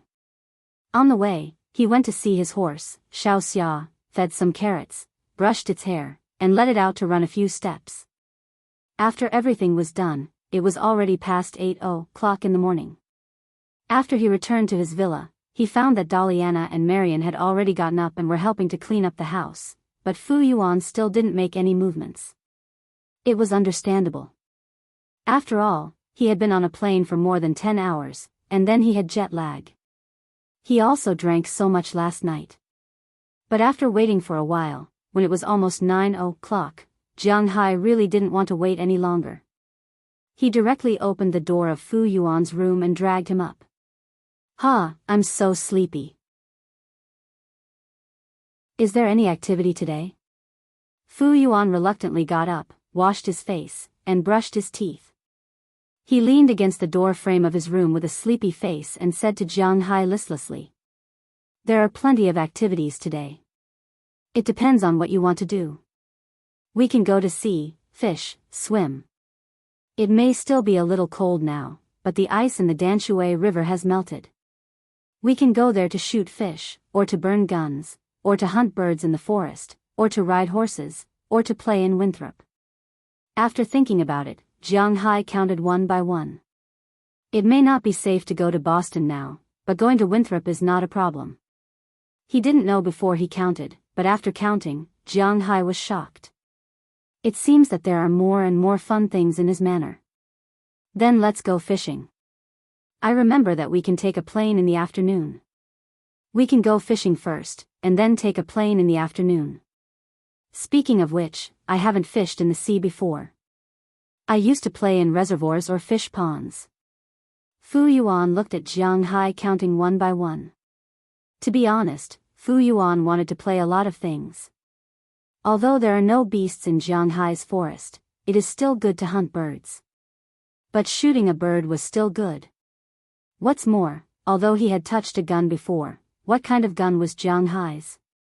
It was completely different. Fu Yuan had never played fishing before, but he is quite interested in it. Riding horses and strolling around the manor are also fun. However, compared to going out to sea, these things that he wanted to play with could only be postponed for now. Although Bing City is not an inland city, it is still very far from the sea. Fu Yuan had never been to the sea since he was young. Chapter 204. Jianghu has a lot of people who know how to sail. Edward Anderson, Tommy Charles, Andrew Christian, and Eleanor Cece all know how to sail Jianghu's fishing boat. As for the small boat, it's not a problem. Even the half-baked Philemon Turner knows how to sail, but the best at it are Marin Rupert and Belle Lester. But today, both of them have something to do. They are going to fly a helicopter together. After all, this helicopter was bought for the two of them. Since they got helicopters, not only are they needed to patrol the sea, but they can also use this thing to patrol the ranch. Although Jianghu is not doing his job properly, at least he won't compete with his manor for resources.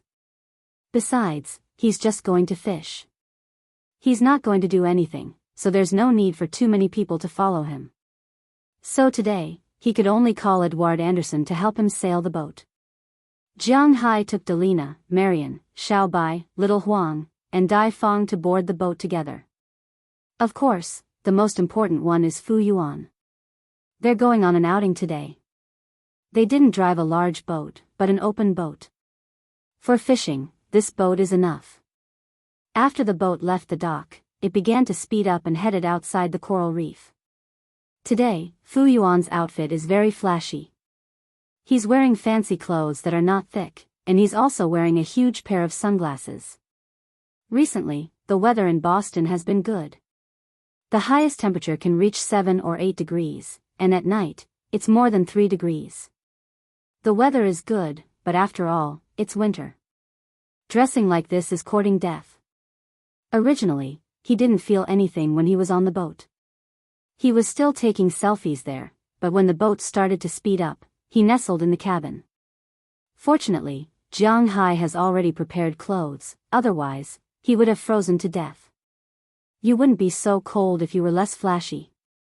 Looking at Fu Yuan wrapped in a thick down jacket, Jianghu said with amusement. You don't understand. This is called, achoo, beauty conquers the cold. Fu Yuan rolled his eyes at Jianghu and said proudly. The problem is that you're not beautiful. She looked at him with disdain. If he was beautiful, then so be it. The problem was that he didn't even know what he looked like. Beauty conquers the cold, this sentence didn't exist for him. Hearing Jianghu's words, Fu Yuan pursed his lips, but he didn't dare to show off. He sat in the cabin and played with Xiao Bai and Xiao Huang. This time, because the cabin was too small, the two dogs had nowhere to hide. They could only accept his abuse. They couldn't bite him. After all, the IQ of these two dogs wasn't low. They also knew that this was their master's good friend, so they could only try their best to avoid his claws, but it was inevitable that he would bump into them once or twice. In this way, under the chase between Fu Yuan and the two dogs, the cabin was filled with a foul atmosphere, but Jianghu didn't care. It had been a long time since his place was so lively. Looking at the three of them playing around, he felt much more lively. Although he had no choice but to temporarily stop his treasure hunting plan because of Fu Yuan's arrival, it was all worth it. Boss, we're here. The boat had been sailing for about 3 hours. When it was almost lunchtime, Ai Dehua stopped the boat and walked to the cabin. Looking at Fu Yuan, who was tired of playing in the messy cabin, he said to Jianghu speechlessly. This time, the place where they were fishing was no longer within the scope of Jianghu's fishing ground. After all, Jianghu's fishing ground was now only divided into 2 parts, the coral reef part and the sand part. The fish in the sand part had basically been caught. Although there were still fish, there weren't many. It wasn't a good place to fish. The coral reef was obviously not a good place to fish. There were too many reefs. Sea fishing was different from river fishing. It was too easy to get stuck on the reefs. Thinking back to the lead blocks that Jianghu threw away in the past, the number of fish killed was more than the number of fish he caught. Although his level had improved, don't forget, he was still just an unorthodox fisherman. Coupled with Fu Yuan, who was even more unorthodox, Jianghu felt that the 30 lead blocks he brought might not be enough. So he didn't play in the coral reef area, but went to the extension of the sand, the junction of his fishing ground and the open sea. It was considered safe here, and there were a lot of fish. Great, hurry up and give me the fishing rod. Let me show off my skills. As soon as he heard that they had finally arrived, Fu Yuan, who was a little sleepy, suddenly jumped up and said excitedly. Hearing his words, Jianghu also took out the box under his seat. There were a lot of fishing rods in it. Perhaps due to the influence of Ai Dehua and the others, Jianghu didn't have too many requirements for the brand of fishing rods. Indeed, choosing a fishing rod was more about the material, not the brand. Of course, the brand also represented something in some aspects. But for a layman like Jianghu, pure luxury wasn't necessary. Jianghu's special fishing rod was a 4.5 meter long carbon fiber fishing rod. He bought it for $300. It wasn't cheap, but it wasn't very expensive either. Including other fishing lines and the like, it cost less than $400 in total. Of course, the most important thing was the fishing license. While Jianghu was packing up his own fishing rod, Fu Yuan impatiently took out a similar fishing rod and walked out of the cabin. Even Ai Dehua came out with a similar fishing rod. He knew Jianghu's ability very well. If they relied on the fish they caught for lunch, they would probably starve to death. After the three of them were ready, Ai Dehua took out the bait that he had prepared beforehand. Clam worms. These fishermen didn't have as many considerations as those fishing enthusiasts. In their eyes, fake bait was never as good as live bait. Jianghu felt the same way. It wasn't the first time Jianghu had seen clam worms, but every time he saw them, Jianghu would shudder. They were too disgusting. Compared to Jianghu, who was afraid of worms, Fu Yuan was much calmer. After hanging the bait on the huge hook, Fu Yuan threw the bait as far as possible. Then, as Jianghu said, he slowly reeled in the line to make it taut. Sea fishing was different from river fishing. After Fu Yuan threw 2 lead blocks, he threw the bait in the right position for the first time. As for Jianghu and Ai Dehua, they had already finished baiting. While waiting, Fu Yuan couldn't hold back. It seemed that he was very satisfied with his fishing skills, just like Jianghu in the past. Old Jiang, let's make a bet. Looking at Jianghu, Fu Yuan raised his eyebrows and said. Bet? What bet? Looking at Fu Yuan, Jianghu asked curiously, but he was obviously very interested. Let's bet on who catches it first. The loser will treat them to a treasure sword. Seeing that Jianghu seemed to be interested, Fu Yuan said seriously. Treasure my ass, you really want to go? Glancing at Delina and Marion not far away, he didn't want to teach his 2 daughters bad things. He turned back and gave Fu Yuan a middle finger. Is this guy too bored in China? No, you see, it's not easy for me to come here. I have to ride a foreign horse. Otherwise, I will be laughed at when I go back. Hearing Jianghu's words, Fu Yuan couldn't help but say awkwardly. In fact, he was just saying. If Jianghu were to take him to those prostitutes, then he would certainly dare to do so. However, if Jianghu were to take him there, then he would be afraid of being attacked by immortals. After all, he was alone in a foreign land. If something were to happen, then he would lose his integrity. I'm not interested in this thing. If you want me to tell you the place, let's change the bet. Glancing at him contemptuously, Jianghu flatly refused his proposal. Hearing Jianghu's words, Fu Yuan couldn't help smacking his lips. Then what should we bet? Bet on food? You are better here than anywhere else. Bet on alcohol, I can't beat you in drinking. Bet money? It's not mahjong, 3 yuan, 2 yuan, it will hurt our relationship. Then what should we bet? Just when Fu Yuan was struggling with what to bet with Jianghu, his fishing lines suddenly tightened, and then a huge force came from below the sea level. I haven't decided what to bet yet. Forget it, I won't bet, I got hooked first. With a strange cry from Fu Yuan, he wanted to pull the line up, but halfway through, he found that the line was a little far. Only then did he remember that he was fishing at sea, so he slowly began to pull the line up. When he found that the force on the other side was particularly strong, he began to release the line. According to what Jianghu taught him, he pulled the fish bit by bit. This also surprised Jianghu. Fu Yuan's luck is much better than his. Old Jiang, quick, help me get my phone. When I catch it, remember to take a photo of me. While pulling the fish, Fu Yuan didn't forget to ask Jianghu to take photos for him. This is a good opportunity to show off.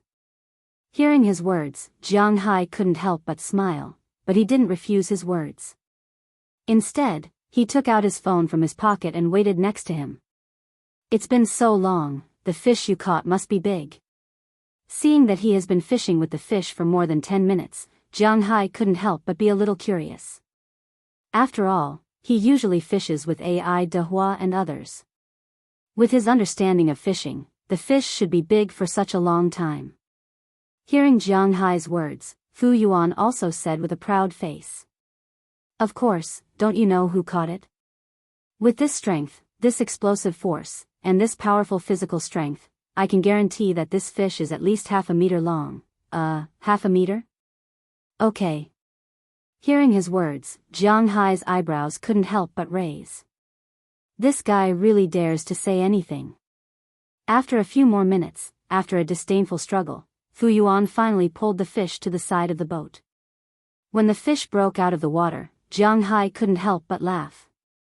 He only saw that on Fu Yuan's fishing rod, there was a small fish more than 10 centimeters long, shaking there vigorously. What's the matter, why is it so small? Looking at the small fish on the hook, Fu Yuan also had a look of disgust and was completely puzzled.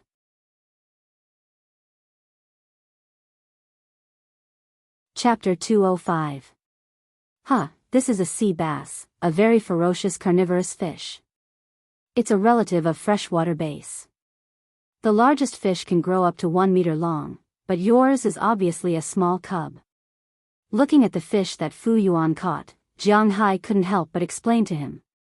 Hearing Jianghu's words, Fu Yuan couldn't help but curl his lips. In fact, this fish isn't very small. It's much bigger than the average crucian carp, but compared to the adult fish that can grow up to 1.2 meters, this fish is much smaller. Although this fish is still a small cub and will be despised, no matter what, this is still Fu Yuan's harvest. So looking at Jianghu in front of him, he immediately said, no matter what, this is also the first fish that I caught. You guys haven't opened yet, ding ling ling ling. But before his voice fell, Edward Anderson's fishing rod rang. Then they saw Edward Anderson catching a fish with long spikes on its back. The size of this fish is more than twice as big as Fu Yuan's, about 40 centimeters long, and it looks much more ferocious. Looking at this fish, Jianghu and Fu Yuan both leaned over. What kind of fish is this? Looking at Edward Anderson, who didn't care about it and threw it into the bucket next to him, Fu Yuan asked Jianghu curiously. This was too much of a slap in the face. He had just finished saying that they hadn't harvested yet, and this guy who looked very tough caught the fish. It was really bad luck. Oh, this is a white-spotted scorpion fish, also known as stone dog, or stone fish. It's distributed in the Atlantic and Pacific Oceans. There are a lot of them, and it's much more delicious than your fish. By the way, generally speaking, we use fish that are more than 10 centimeters as bait. Looking at Fu Yuan's curious look, Jianghu didn't forget to attack him. Hearing Jianghu's words, Fu Yuan couldn't help but roll his eyes at him. He was usually the biggest braggart, but he couldn't stand others showing off in front of him, especially Jianghu, who took other people's results and showed off in front of him. F***ck, this was also fished by Uncle Ai Hua. You're so arrogant, if you have the ability, why don't you catch one? But as soon as his voice fell, Jianghu's fishing line that was originally erected at the bow of the boat was instantly straightened. Seeing this, Jianghu couldn't help but be stunned for a moment, then he gave Fu Yuan a thumbs up. This guy's mouth is blessed. But now isn't the time to study the problem of whether Fu Yuan's fishing line is blessed or not. Jiang Hai also quickly ran to the fishing rod and pulled it up. As soon as Jiang Hai touched the fishing rod, he felt that the fishing rod couldn't help but sink. After he tried it, he couldn't help but feel a little surprised. The pulling force of this fish can't be said to be weak, but it's not too strong either. If he's not wrong, it should be a kind of fish that isn't too fierce. It's about 60 centimeters in size. This isn't a problem for Jiang Hai. As his strength increased, under the loose clothes, his muscles bulged instantly, but others couldn't see it. In the eyes of Fu Yuan and the others, Jiang Hai was just there leisurely swinging the fishing rod. You took the bait? The fish isn't big, I think you don't even need to fight. Seeing Jiang Hai's movements, Fu Yuan couldn't help but come to his side with a smile and said to him with a proud face. But hearing his words, Jiang Hai just smiled, but the speed of his hands slowly increased. Not long after, as Jiang Hai pulled hard, a huge golden figure instantly appeared on the side of the boat. As soon as he saw the fish here, Ai Dehua was also stunned for a moment, then he couldn't help but happily give Jiang Hai a thumbs up, then he used the net and fished this big fish out of the water. What the hell, so big? As the net landed, a big golden fish about 65 centimeters long also appeared in front of everyone. As soon as he saw this fish, Fu Yuan was stunned. This fish is not only big, but it's also very beautiful. The whole fish is golden, and there are 6 ring-shaped horizontal bands on its body. At first glance, you can tell that it's very awesome. After all, if it's not awesome, it wouldn't dare to make itself into a local tyrant. This is a 6-banded trevally, I didn't expect it to be a yellow one. Our luck is good, the taste of this fish, well, it's not bad, but since it's so big, it can be considered to have grown up. Today's lunch is settled. Looking at the big fish at his feet, Jiang Hai smiled and said coldly. In fact, this is also the biggest edible fish he has ever caught. If the big fool doesn't count, this should be the second sea fish he caught. Usually, he always goes fishing in the river. As for the 6-banded trevally, it is a kind of stingray fish, distributed all over the world. It can be found in the Atlantic Ocean, Pacific Ocean, Indian Ocean, and even the Arctic Ocean. It's not a very valuable fish, its main colors are gray, yellow, and black. Generally speaking, such a big adult fish is black, but Jiang Hai's luck is obviously good. Damn, you want to kill and eat such a beautiful fish, you prodigal son. Let's not talk about other things first, let me hold it and take a picture. Glancing at Jiang Hai with contempt, Fu Yuan stuffed the phone into Jiang Hai's hand, then ran to the front of the fish, holding it and taking a picture. Needless to say, he's going to show off again. With this fish, Ai Dehua is not in a hurry to catch. He and Jiang Hai are the same, these fish are all for eating. Unless they catch a very valuable fish like sume, wavy lip fish, tuna, sailfish, or marlin, they will keep it. Otherwise, they will eat it when they need to. Although the 6-banded trevally is not very much, it's still a lot. But it's not a problem to catch more than 100,000 tons per year. They are used to this kind of fish. Boss, I'm going to cook. You can play for a while. Seeing that Fu Yuan has finished taking photos, Ai Dehua also put away the fishing rod and said to Jiang Hai in English. Then he walked into the cabin with the stone dog he just caught and Jiang Hai's 6-banded trevally. Although the ship is not very big, there is still a place for simple cooking. Are you really going to eat that fish? TSK, it's a waste. It's so beautiful to keep at home. Seeing Ai Dehua leave with the fish, Fu Yuan couldn't help but feel a little regretful. The fish really fit his aesthetic standards. This could be seen from his apple 6P Nouveau Riche Gold. This color was really popular in China now. This kind of fish will change color. Do you still want to play? Looking at Fu Yuan with a smile, Jiang Hai said with a smile. Let's play. It took us 3 hours to get here. I won't just catch one fish and leave. Let's continue. Hearing Jiang Hai's words, Fu Yuan also rebaited and threw it into the sea. In the next 2 hours, the two caught a lot of things. The reason why it was called things was because in addition to fish, there were a lot of toys, such as water plants, squid, crabs, wine bottles, and even a used trap. They don't know who threw it. It was really unethical. In the end, the two resisted the nausea and threw it into the bin that came with the ship. Of course, in addition to these things, there was also a lot of fish. Among them, the most abundant was the largest specialty of this sea area, codfish. This kind of codfish was different from the codfish eaten in China. Even Fu Yuan was extremely excited. In addition to codfish, there was also herring. This kind of small fish is also very common in this sea area. It's not big, but it tastes good. Of course, there are different ways to cook it. For example, some people in Europe like to eat canned herring. They put live herring directly into the can. When opened, it stinks. On the world's dark food ranking, this thing is ranked second. As for the first place, cough, after catching 8 or 9 fish, Dehua also told them to put away the fishing rod because the grilled fish was ready. Dehua was about to set sail, so he didn't accompany Jiang Hai and the others to drink. After a simple bite, he went to the steering room and drove the boat to the dock. As for Jiang Hai and Fu Yuan, they sat in the cabin, enjoying the sea breeze while eating sea fish and drinking the beer that Jiang Hai specially brought. The feeling was quite comfortable. As for Fu Yuan, he became a show-off again, constantly attacking the hearts of the young people who had already started work. This kind of life was indeed very fascinating. Unknowingly, it was already 3:00 in the afternoon, and Jiang Hai and the others had already seen the dock in the distance. Fortunately, both of them knew that it was noon, so they didn't drink too much. Before arriving at the dock, they packed up everything. With Jiang Hai's order, they didn't go home, but went directly to the aircraft warehouse.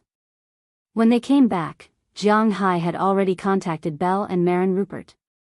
In the afternoon, they would fly around before going back. His good friend wanted to have fun, so he had to satisfy him.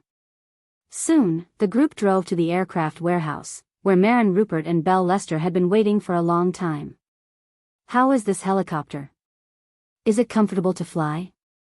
Jiang Hai asked the two as he patted the big guy in front of him. "It's not a bad aircraft. The power and cruise are all very good. The most important thing is that it's not only heavy, but also very heavy. It's also quite easy to operate. If you put some weapons on it, it can directly participate in the war." As soon as he heard Jiang Hai's words, Belle, who had just tried it, said with excitement. Hearing his words, Fu Yuan's eyes became even brighter. "Let's go, since it's very good, let me, the boss, sit down and play. Daliana and Marian sit in the back, Fu Yuan and I sit in the middle, and you two sit in the front." As soon as he heard Belle's words, Jiang Hai shouted for the first time. "Okay, boss, sit down first, fasten your seatbelt, and then put on your helmet, but before we go to play, we have to refuel first." Hearing Jiang Hai's words, Marin Rupert also nodded seriously.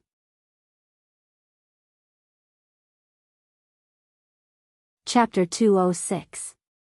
Refuel? What refuel? Gasoline? Jiang Hai was also stunned when he heard refuel. He asked Marlon strangely. "Sort of. Aviation gasoline is much more expensive than gasoline, but we can only add this." Marlon Rupert thought for a moment when he heard Jiang Hai's words. He turned his head and said to Jiang Hai. Then he started the engine and the main and auxiliary propellers began to rotate. Then the lift increased and Jiang Hai and the others directly left the ground, heading towards a gas station not far from them. Gasoline was naturally divided into 3, 6, and 9 grades. The good ones were relatively pure, and the cheap ones were relatively diluted. Of course, not all cars could use good gasoline. Some of the worst cars would also break down if they used good gasoline. As for some of the better cars, if they used bad oil, the car would also break down. Although Jiang Hai didn't know much about gasoline, he had bought a car after all, so he still had some understanding of gasoline in the United States. Cars in the United States were calculated by gallons, not liters. In most areas of the United States, a gallon of gasoline was not more than $2, and a gallon was about 3.78 liters. It was said that gasoline in the United States was cheap, and it could be seen here. A liter was about 50 cents, which was about 3 yuan in RMB. Of course, this referred to the price of the worst gasoline. The so-called gasoline labels here are different from the more common 93 and 97 labels in China. The labels here were 87, 89, and 93. 87 was regular, standard, 89 was silver, and 93 was gold quality. There were number 93 and 97 in China. This didn't mean that the gasoline in China was better than in the United States. On the contrary, the calculation in China was not the same. The 97 gasoline in China was probably equivalent to 87 in the United States. Usually, Jianghu would also go to the gas station to refuel, but he really hadn't used any other labels besides the gasoline here. Bell may have noticed Jianghu's doubts. While Marin Rupert was flying the plane, Bell explained to Jianghu through the headset about aviation oil. Aviation oil was a special equipment for refueling planes. For example, passenger planes and the like were all filled with this kind of fuel. The so-called fuel cost in the country was also referring to this kind of fuel. Generally speaking, aviation gasoline was used. It was better to use aviation kerosene. However, kerosene was like diesel and gasoline. Although it was strong, it would damage the machine. Unless it was a large aircraft, it would not be added under normal circumstances. Jianghu's plane was fueled with aviation fuel. Many gas stations in the United States had this type of fuel. The location was in the middle of Jianghu and the B City Airport. It was only a 10-minute drive, but it would be faster if they took a plane. They would arrive in a few minutes because they had already refueled here yesterday, so it was convenient. After explaining the purpose of their visit, the staff at the gas station went to prepare the aviation fuel. Jianghu and the others also got off the plane. They stood around the plane and chatted. At this moment, a motorcade suddenly came from a distance. Jianghu and the others' eyes were attracted by the roaring engine. They looked up and found that there were quite a lot of motorcade. There were 6 or 7 cars, and these cars were not ordinary cars, SUVs, or Jianghu's pickup trucks. Jianghu looked around. He recognized the 2 cars in front. They should be Land Rovers based on the logo, but he did not know the other cars. They are all civilian armored vehicles. Boss, you can go back first. Compared to Jianghu, Bell was able to see more clearly. After all, he had dealt with this kind of car for many years. He immediately said to Jianghu, then climbed back into the pilot's cabin. He took out a Beretta 92F from the front compartment and loaded it into the holster on his leg. It did not mean that these people were not hostile. It just meant that one had to be vigilant. There were so many shootings in the United States every year. It was not just a series of numbers. They had to be prepared. He didn't know if they saw Jianghu, or if they also needed to refuel, but the car in front of them turned on its turn signal and drove towards the gas station. As the car drove to the gas station, it also lined up to refuel. Looking at those big behemoths, Jianghu wondered if he should buy one of these cars. It looked better than the F-650. While Jianghu was still thinking, a man got out of the passenger seat of the last car in the motorcade. However, as soon as the man got out of the car, Jianghu noticed the gun he also had on his lap. It was a .50 caliber Desert Eagle. Because Jianghu also had one, he saw the man talking to the people in the car and walked over to Jianghu's side. As the man approached, Jianghu and the others also noticed the man's appearance. This person looked to be about 2 meters tall. He was a particularly tall white man with a beard on his face. Although it wasn't long, he had a lot of character. He was wearing camouflage clothes and a small green hat on his head. If it wasn't for the small green hat, the feeling he gave off might be even stronger. But now, the feeling he gave Jiang Hai was that this person's heart was relatively big. With such a big thing happening in his family, he still had the leisure to come out and play. Of course, in fact, the United States did not have such a saying. What's the matter? Seeing the big man walking over, Belle's eyes narrowed.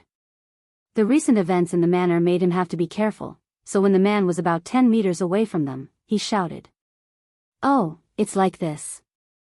I want to ask, how far is it from here to Alabakia Mountain?" Hearing Belle's words, the big man naturally knew the habit of the United States. Since the other party asked you from so far away, it means that they don't want you to get close, so he took the initiative to stop and said to Belle.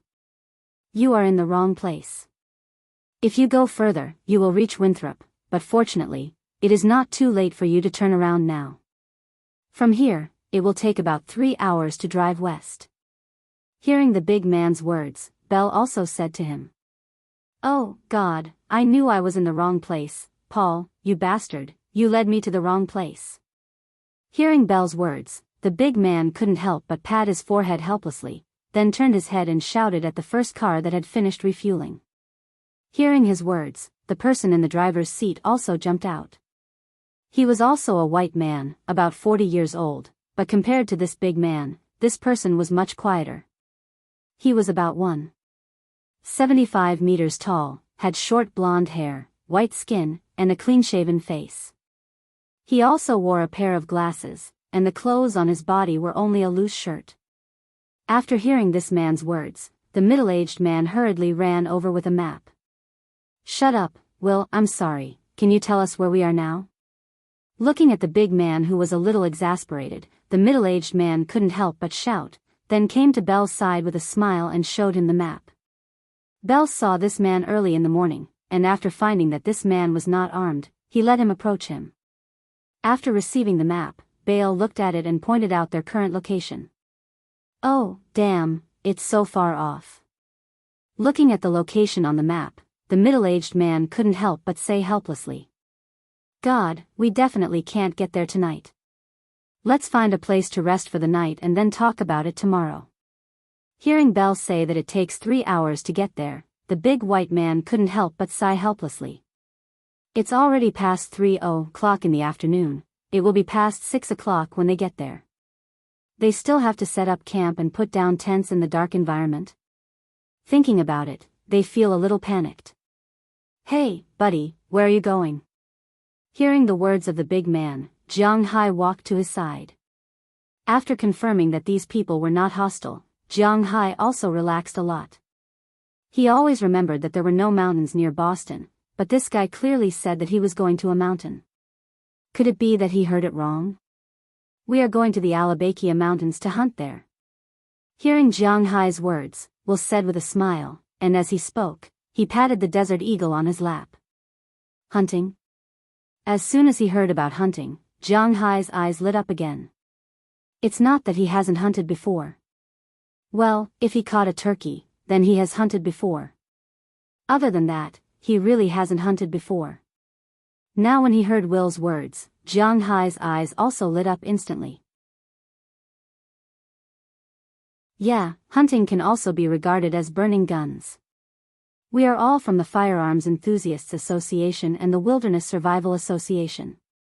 We regularly organize some people to go to the wilderness to hunt, stay in tents, and feel nature.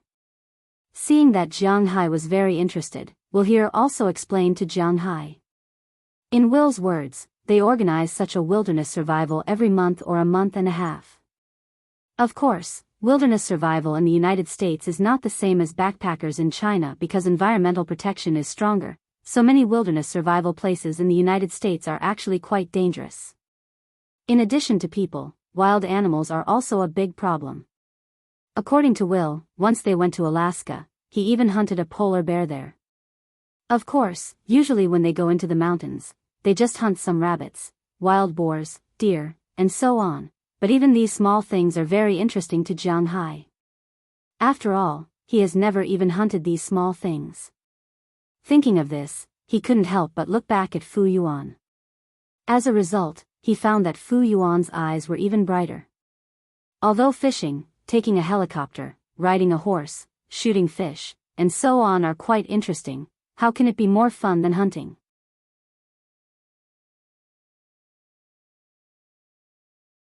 Chapter 207. Since he was interested, he could act directly if the conditions were right. Therefore, after communicating with Fu Yuan with his eyes, Jiang Hai directly asked the big man in front of him, "Hey, brother, we are residents of this area. We are half a gun enthusiast, and we are also very interested in wilderness survival. Do you think we can go together?" Hearing Jiang Hai's words, the big man named Will couldn't help but grin. "Of course, no problem, but I have to ask the others if they mind. You know, our team was originally put together temporarily." After Will finished speaking, he went to the side and found Paul, who was still listening to Belle, and explained Jiang Hai's intention. When he heard that Jiang Hai wanted to go into the mountain with them, Belle Lester couldn't help but be stunned, but he didn't say anything. But in his heart, he made up his mind. If Jiang Hai and the others really want to go, then he must follow them. Of course, this is not a problem, but Jiang, our cars here are all our own. I can't make decisions for others. If you want to come, you may need to drive your own car. Hearing Will's words, Paul smiled. He is the current leader of this team. According to him, these people were originally put together, so it doesn't matter if some people are added. This is not a problem. I don't think you can leave today. Why don't you wait until tomorrow morning? It takes about half an hour to drive from here to the nearest Winthrop. Hearing Paul's words, Jiang Hai couldn't help but smile. In fact, he is not used to squeezing with others. Letting them drive by themselves is a good choice. Then it doesn't matter. I'll go and talk to the others. Give me your phone number, we will decide later. Hearing Jiang Hai's words, Paul also said. Although he felt that it didn't matter, he still needed to ask others. As the two exchanged phone numbers, this matter was settled. At this time, Jiang Hai's helicopter was full of fuel. After saying that they would contact each other, Jiang Hai and others took the helicopter and left. As for these people, after filling the fuel, they drove to the town of Winthrop that Jiang Hai said. In the evening, Jiang Hai specifically called Paul, the leader of this team. On the phone, Paul had also asked the others. As he said, they were not familiar with each other, so they didn't mind joining Jiang Hai's team. The only requirement was that Jiang Hai drive by himself, which was naturally not a requirement. After agreeing to meet at 6:00 tomorrow morning, Jiang Hai also told the news to Fu Yuan, which made Fu Yuan very happy. Originally, Daliana and Marian also wanted to go, but considering that there were a lot of outsiders this time, if something happened, then Jiang Hai and the others would have a hard time carrying the two girls. Therefore, Daliana and Marian told them to wait for a while, and when the weather warmed up, they would bring them along. As for Belle Lester, after learning about this matter, he also asked Jiang Hai for a spot. Originally, Jiang Hai didn't want to take Belle because Belle was also very busy recently. But considering that there was already a helicopter in the manor, and most importantly, he didn't seem to be safe recently, Jiang Hai agreed to let him come with him. Of course, this was also his decision under the condition that it didn't affect the normal operation of the manor. Jiang Hai's manor now mainly had two major businesses.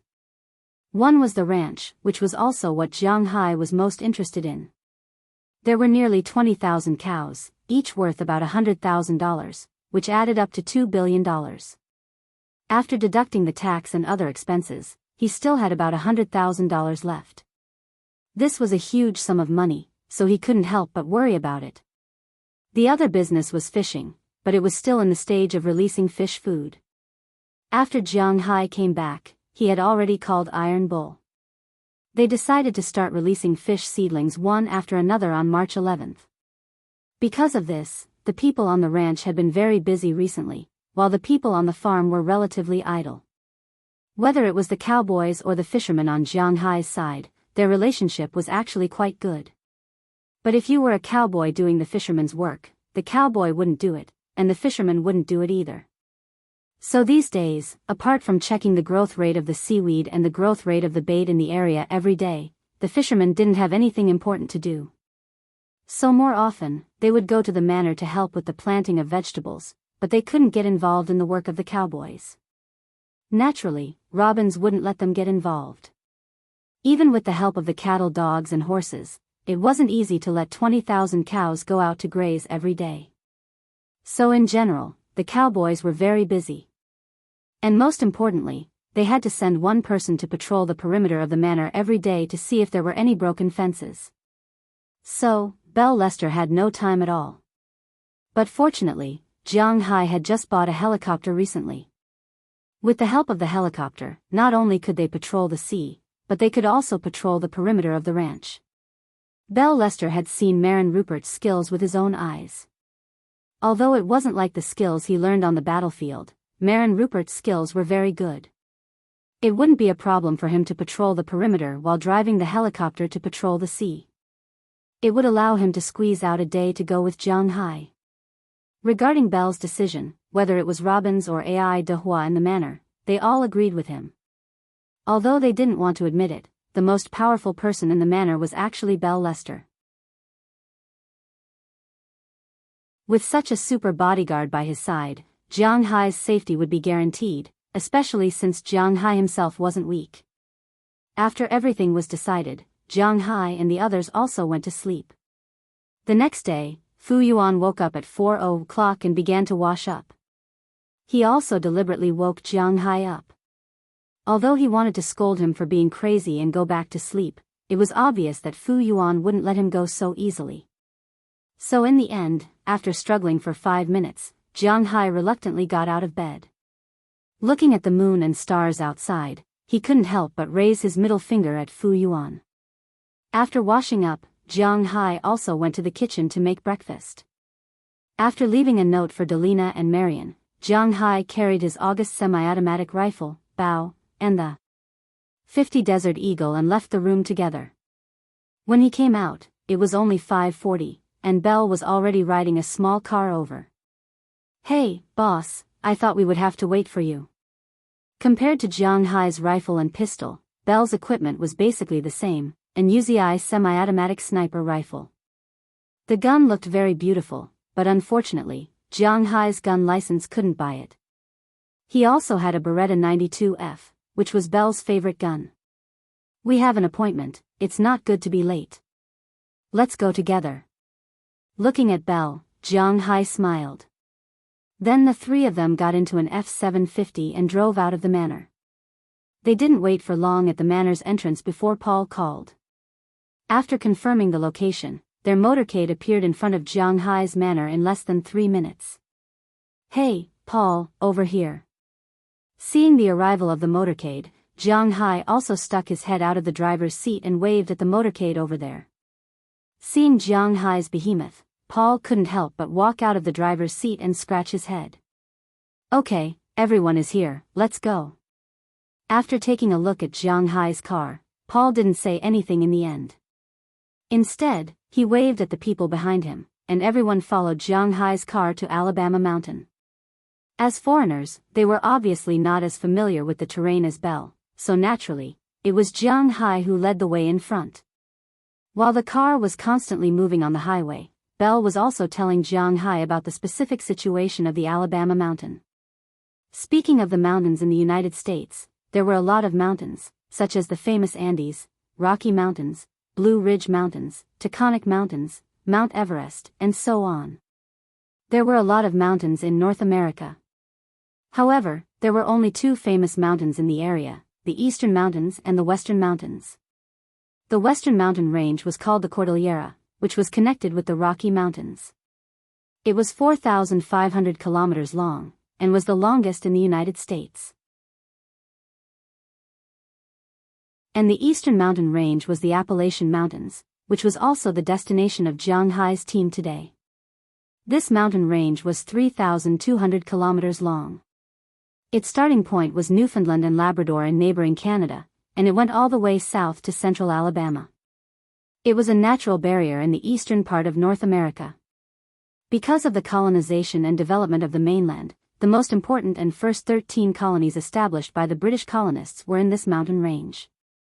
Therefore, the people of the United States had a special feeling for this mountain range. It was precisely because of this special relationship that the environment of this area was better protected. In the mountains, springs, streams, waterfalls, and rivers crisscrossed all over the Appalachian Mountains. Most of them were in the south. The mountains in Canada had too much snow, so it wasn't very fun.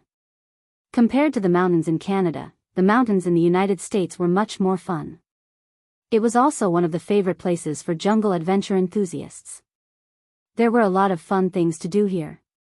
At the same time, the biological resources here were also very rich. In addition to a variety of unique plants in North America, the animal resources were also very rich.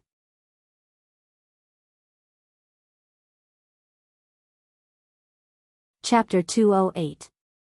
We're here. After driving for about 3.5 hours, the originally cloudy sky had completely changed at this time. With Belle's skillful driving skills, Jianghu's car was the first to arrive at a parking space at the corner of the mountain. After him, the other cars also stopped there in succession.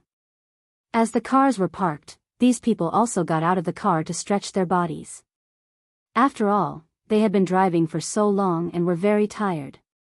After stretching their bodies, they also took off their weapons. When they saw the weapons that these people took out, Jianghu and Fu Yuan's eyes widened.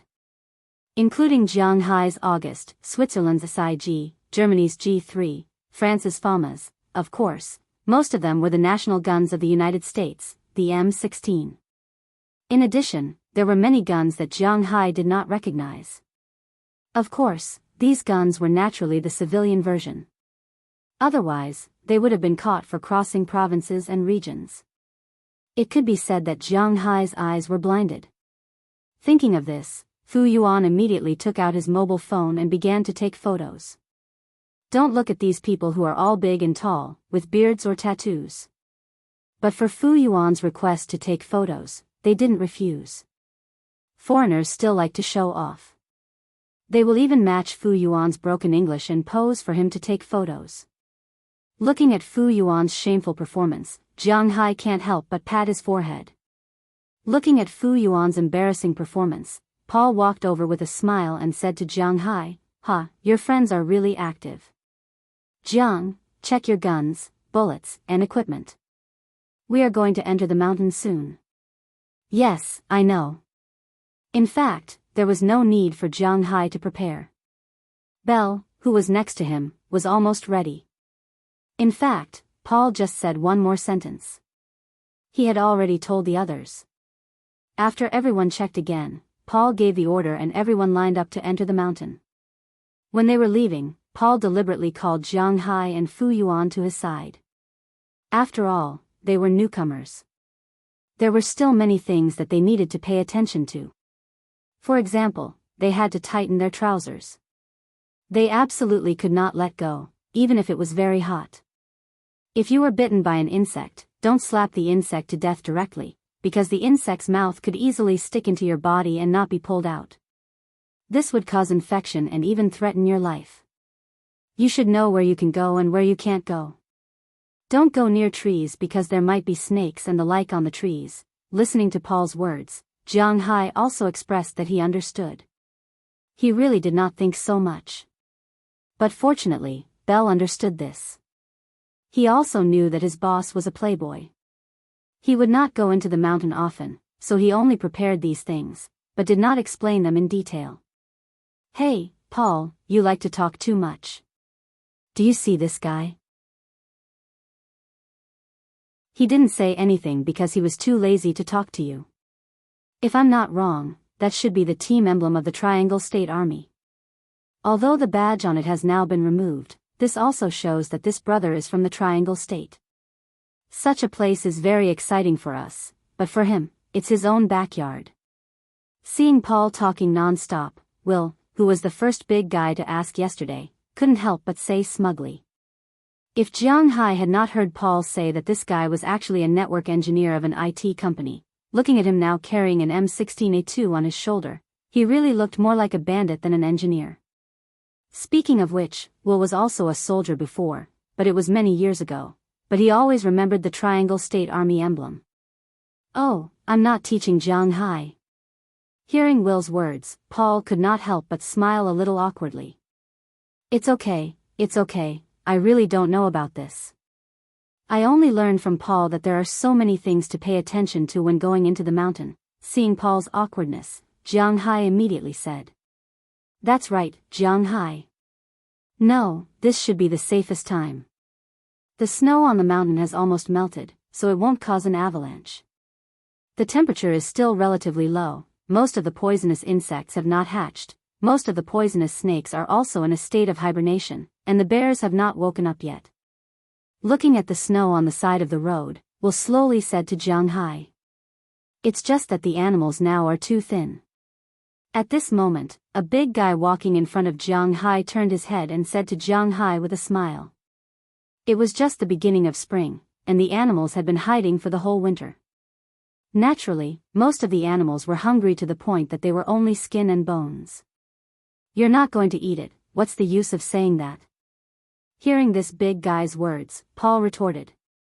In fact, in Europe and North America, foreigners almost never eat wild animals. In China, wild animals are endless delicacies, but in the eyes of these foreigners, they represent parasites and diseases. Indeed, animals living in the wild will more or less have some parasites on them, and it is indeed not safe to eat them. However, wild animals, because of year-round exercise, their meat is very thin, firm, and chewy. In addition, they eat natural plants, their meat is firm and tasty, and it doesn't have the taste of being raised. It is precisely because of this that wild animals are so popular in China. However, in the United States, people are more concerned about the parasites than the original taste of the food.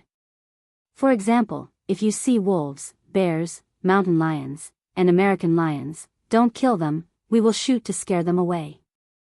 But if it's deer, pheasants, rabbits, and snakes, you can do whatever you want. Especially deer, no matter if it's white-tailed deer, reindeer, moose, or elk, you can kill them if you want. If you kill too many of them, you can just take out the bullets and throw them here. If it's a wild boar, you must kill it if possible. After joking, Paul continued to say to Jianghu.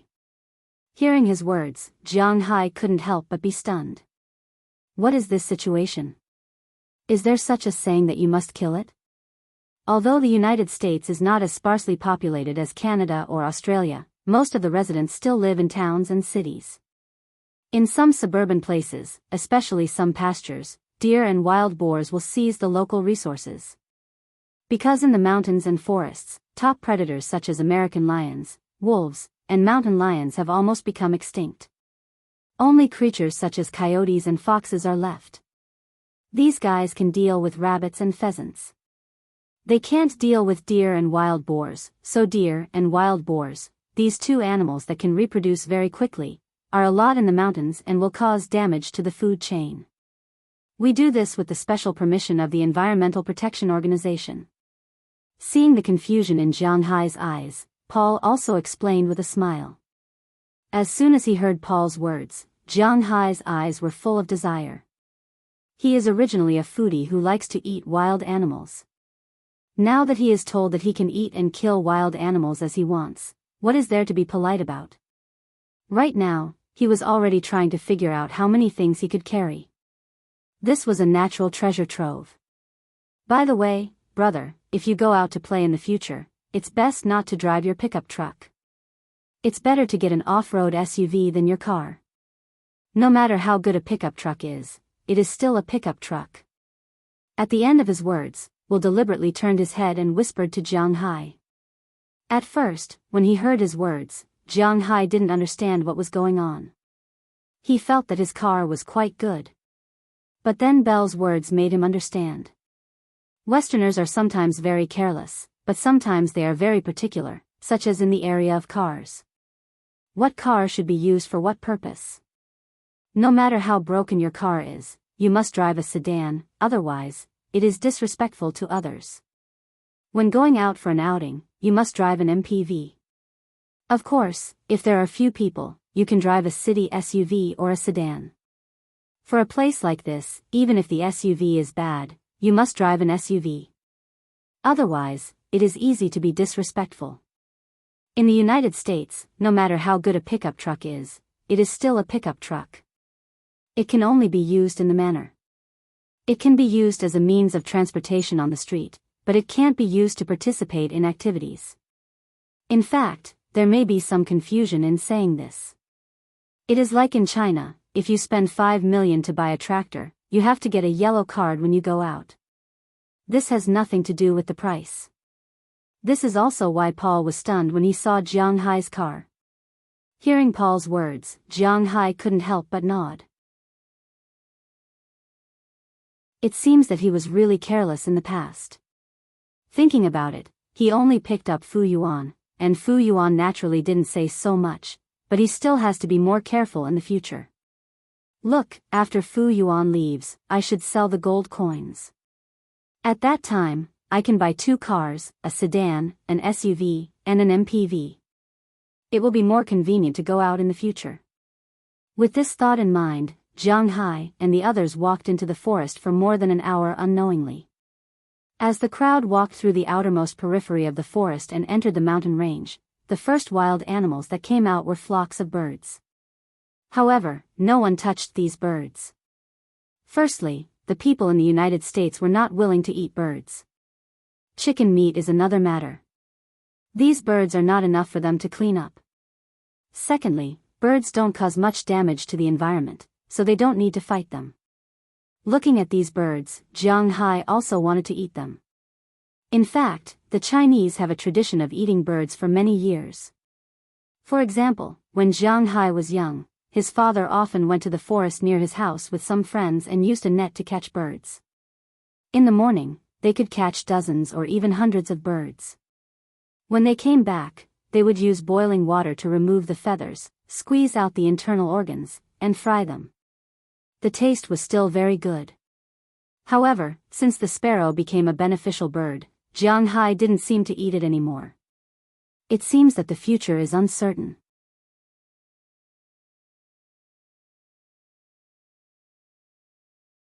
Chapter 209.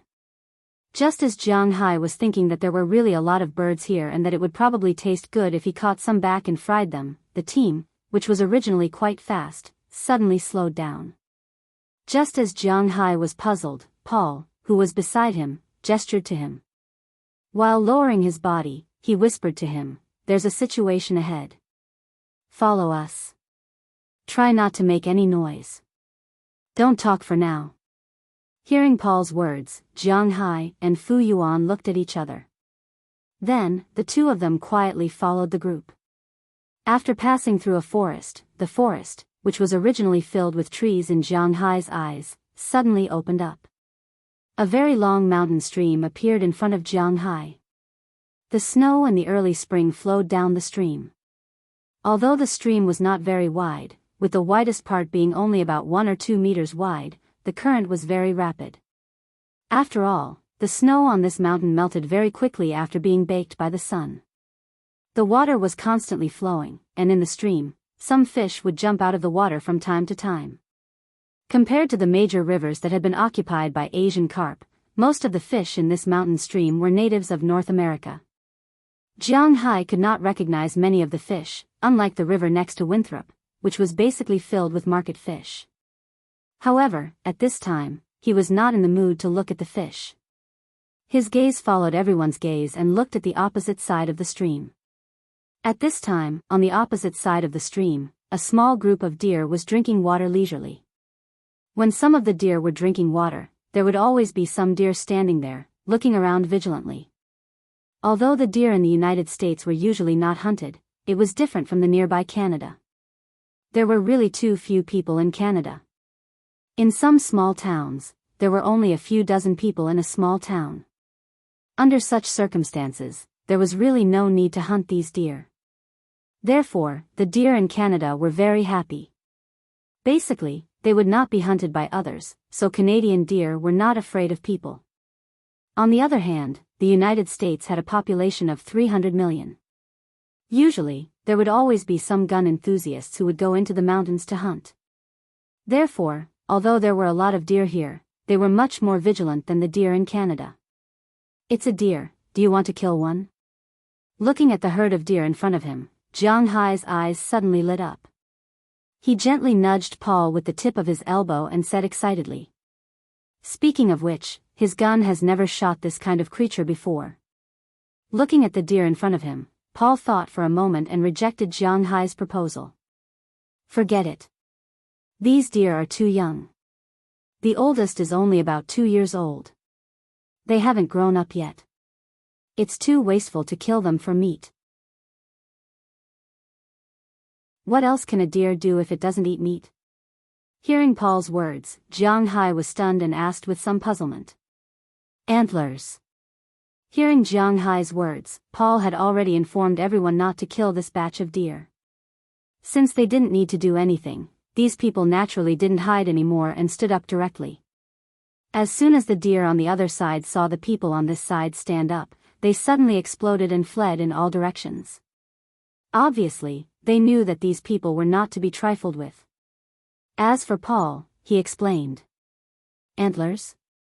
That's antlers? That's not right, the people here don't eat this thing. Hearing Paul's words, Jiang Hai couldn't help but scratch his head a little strangely. He had been here for a while, but the people in the United States really didn't trust Chinese medicine, so there were very few Chinese medicine shops in the United States. The antlers that are very valuable in China have no market here. Boss, they want antlers for collection. Don't you see those movies? Don't many people like to hang a specimen of a deer head in their study? The number of antlers represents the age and strength of the deer. Hearing Jiang Hai's whisper, Belle couldn't help but explain with a smile. Hearing Belle's words, Jiang Hai also suddenly reacted. He really remembered, it seems like there is such a thing. All right, it's already noon. Everyone, take a rest here. Let's start a fire and cook. Just when Jiang Hai understood the meaning of Paul's words, Paul had already walked to the side of the stream. Looking at the open space beside the stream and the clear water, he couldn't help but clap his hands, indicating that everyone shouldn't be in a hurry to leave. Let's have lunch here first. As Paul's voice fell, everyone started to pack up. Obviously, these people weren't here for the first time, so they were very familiar with the division of labor. Some people picked up some firewood, some cleaned up the open space, and some people picked up some large stones and piled them up to make a stove for cooking later. As for Jiang Hai, he didn't do these things before, so he couldn't help. But fortunately, in addition to these people, there were also some people who needed to prepare ingredients. As the saying goes, those who rely on the mountain eat the mountain, those who rely on the water eat the water. Now that these people have just entered the mountain and haven't opened their business, naturally they can't eat game, so they can only eat fish. Immediately, 3 people walked to the river and took out the prepared fishing rods, fishing lines, and fishing hooks, ready to fish. He was not good at other things, but when it came to fishing, especially river fish, Jiang Hai was very confident. Let me help.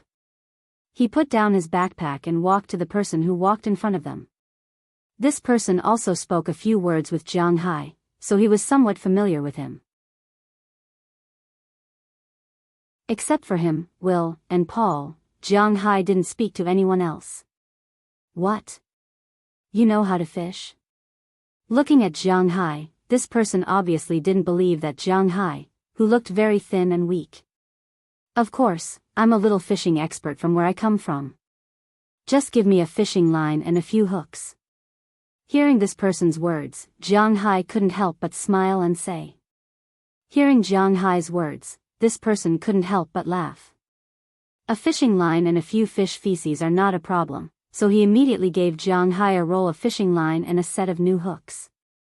Jiang Hai didn't refuse, after all, these things were originally worthless.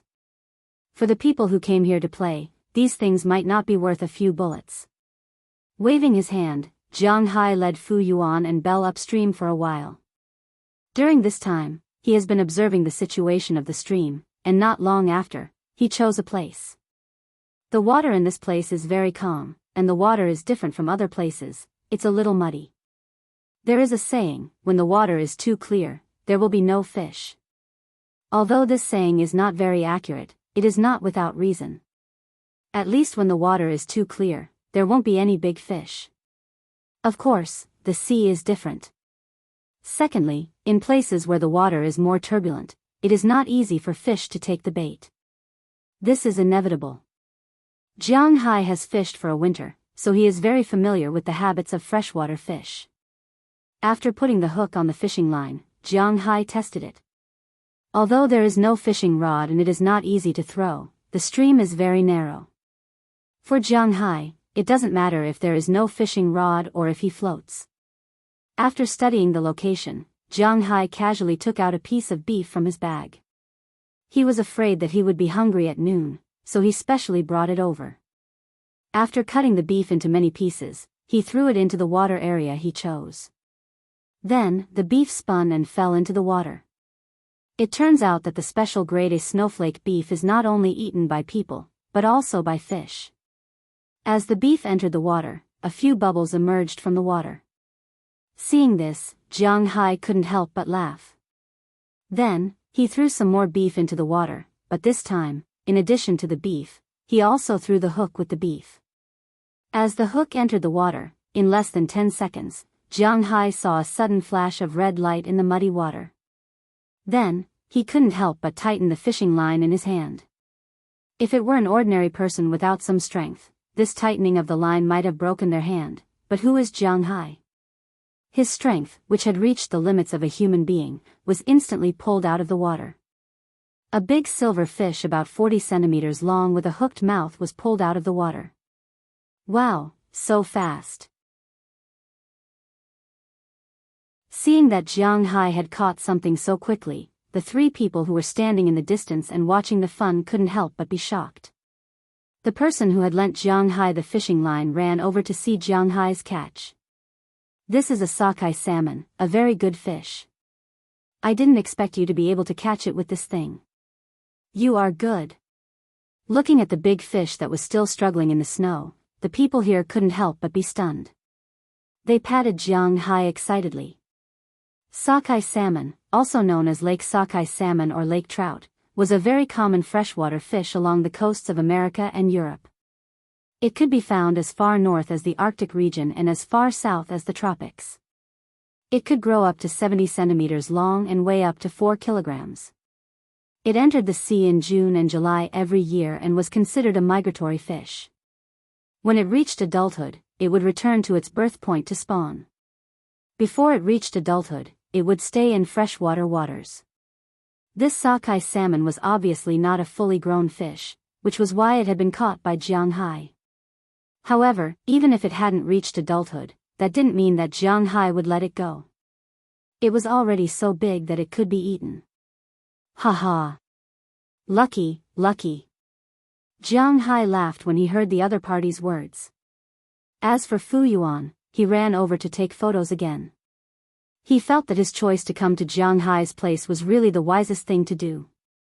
Other things aside, the number of photos he could take to show off was already more than what he usually took in a year. He was already used to the group chats. As long as he appeared, the group chats would explode. This kind of feeling was awesome. Jianghu and the others had a total of 16 people, so one fish was definitely not enough to share. Even if the fish wasn't small, it still wasn't enough. Then, Jianghu picked another place and started cutting the beef in his hand.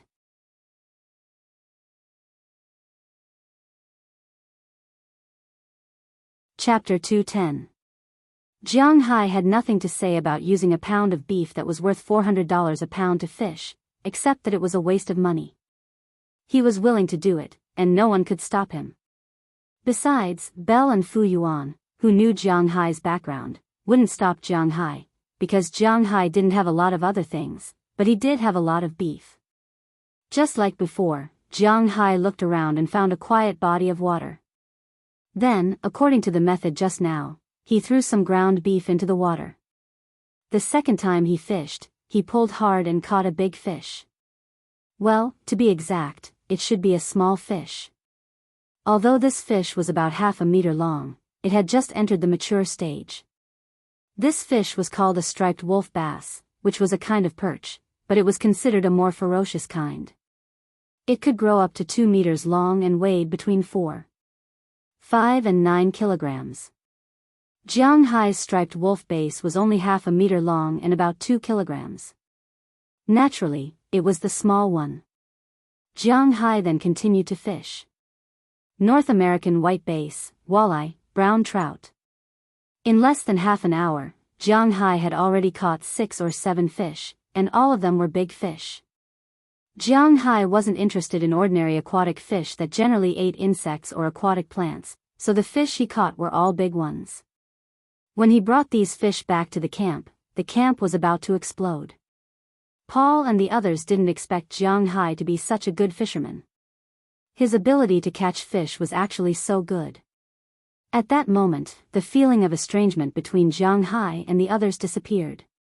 Many people came over to pat Jianghai's arm or high-five Jianghai, which also showed that they approved of Jianghai's performance. Compared to Jianghai, the fishing trio only caught 4 fish.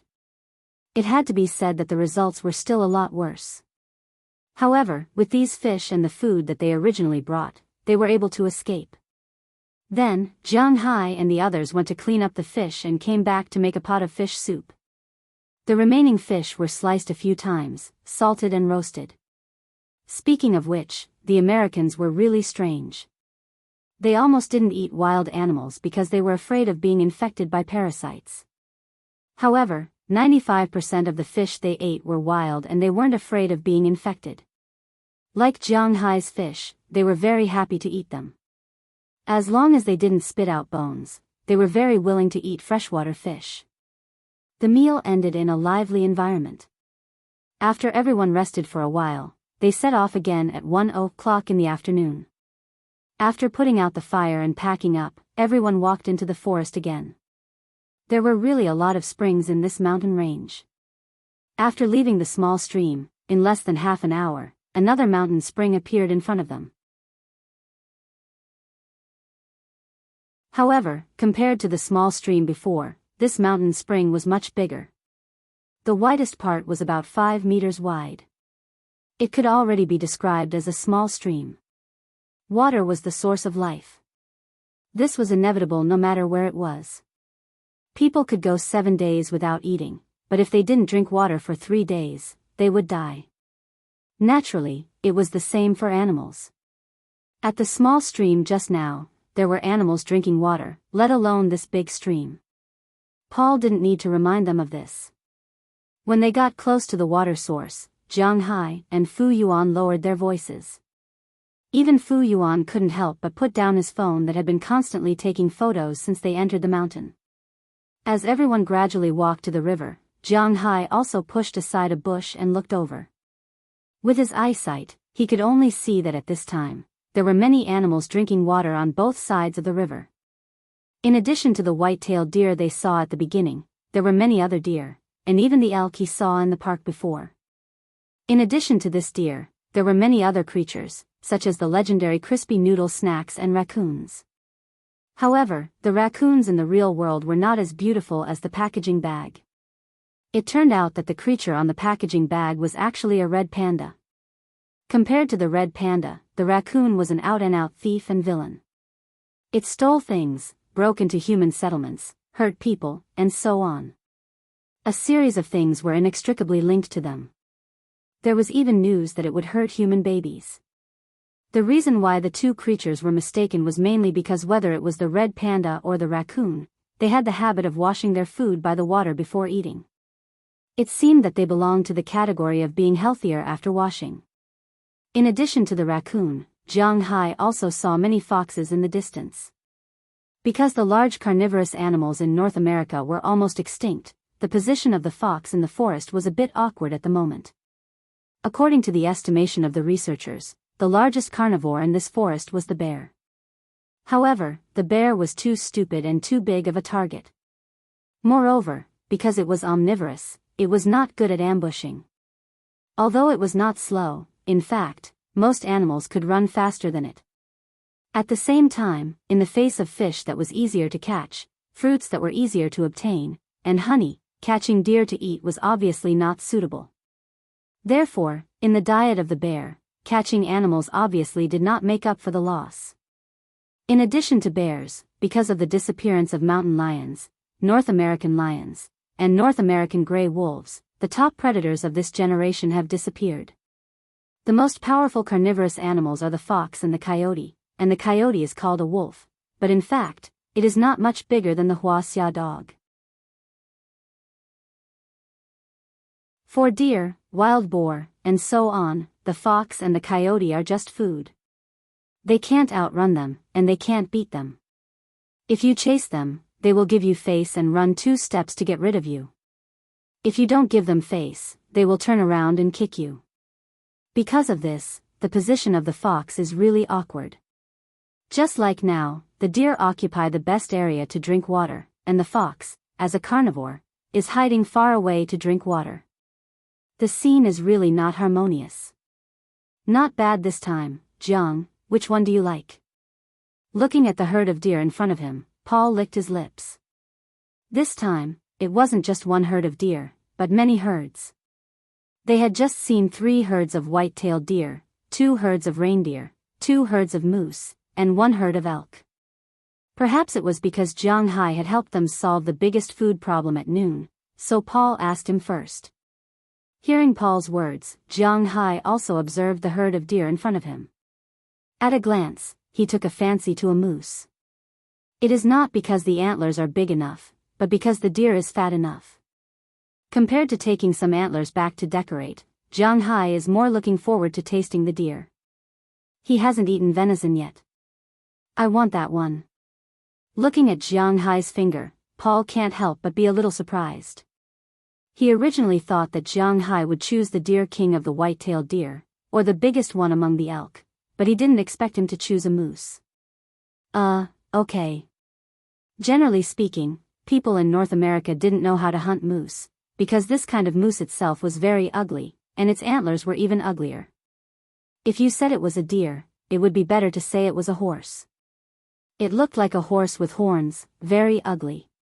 However, since Jianghu said that he wants this one, Paul can't say anything. He just told Jianghu to aim first, and then shoot together after the distribution. Otherwise, the animals on the opposite side will be scared away. Then Paul went to ask the others about their targets. These people are not here for the first time, so they naturally know the rules of hunting. Although there are a lot of deer in this mountain area, if you want to hunt deer, you have to follow the principle of hitting the big one, not the small one, and hitting the male but not the female. Deer are also social animals. A deer king enjoys a few, or even a dozen, mates. Killing a deer king will not cause a devastating blow to the herd, because a new deer king will soon appear. On the contrary, killing a female deer will be a bigger blow. It is precisely because of this that these people chose adult deer. Not long after, everyone had divided their deer. They also took out their weapons and aimed at the opposite group of deer. 1, Si, Rui, Phi. After everyone indicated that they are ready, Paul also whispered in a low voice. As soon as he gave the order to open fire, there were a few uneven gunshots in an instant, shooting straight through this patch of grass. Although the gunshots were a little uneven, the sound of the bullets only happened within a fraction of a second. The deer's reaction speed is not fast, but it is difficult for them to run away from the bullets. Following the gunshots, the herd of deer on the bank of the stream is very unlucky. 13 majestic male deer almost immediately tilted their bodies and fell into a pool of blood. When they heard the gunshots, the other creatures and the remaining deer have no time or mind to care about the deer kings that have fallen into a pool of blood. They all ran into the forest behind them, leaving only the mournful cries of the male deer. Some people with good marksmanship died a little bit more. When they fell to the ground, they were already dead. But there were always some rookies like Jianghu. Although they also hit the deer's body and made it fall to the ground, unable to escape, they didn't kill it in one shot. Heavy breaths came out from the nostrils of the deer, and the cries of the deer echoed in the forest. Listening to the deer's cries, Jianghu can't bear it. It is said that crying children get food. Looking at these originally alive deer being shot down by his own gun, he also felt a little pity for these guys. However, as soon as this thought appeared, it was suppressed by him. This world is unfair to begin with. The so-called fairness in the human world is fine, but in the natural world, it is just humans maliciously destroying the balance. Humans use their cheap sympathy to destroy the laws of survival in this world. It is that simple. Jianghu is not a saint, so the discomfort in his heart disappeared in an instant. He quickly put his gun on his back and followed Paul and the others to the river. Now is the time to share the loot.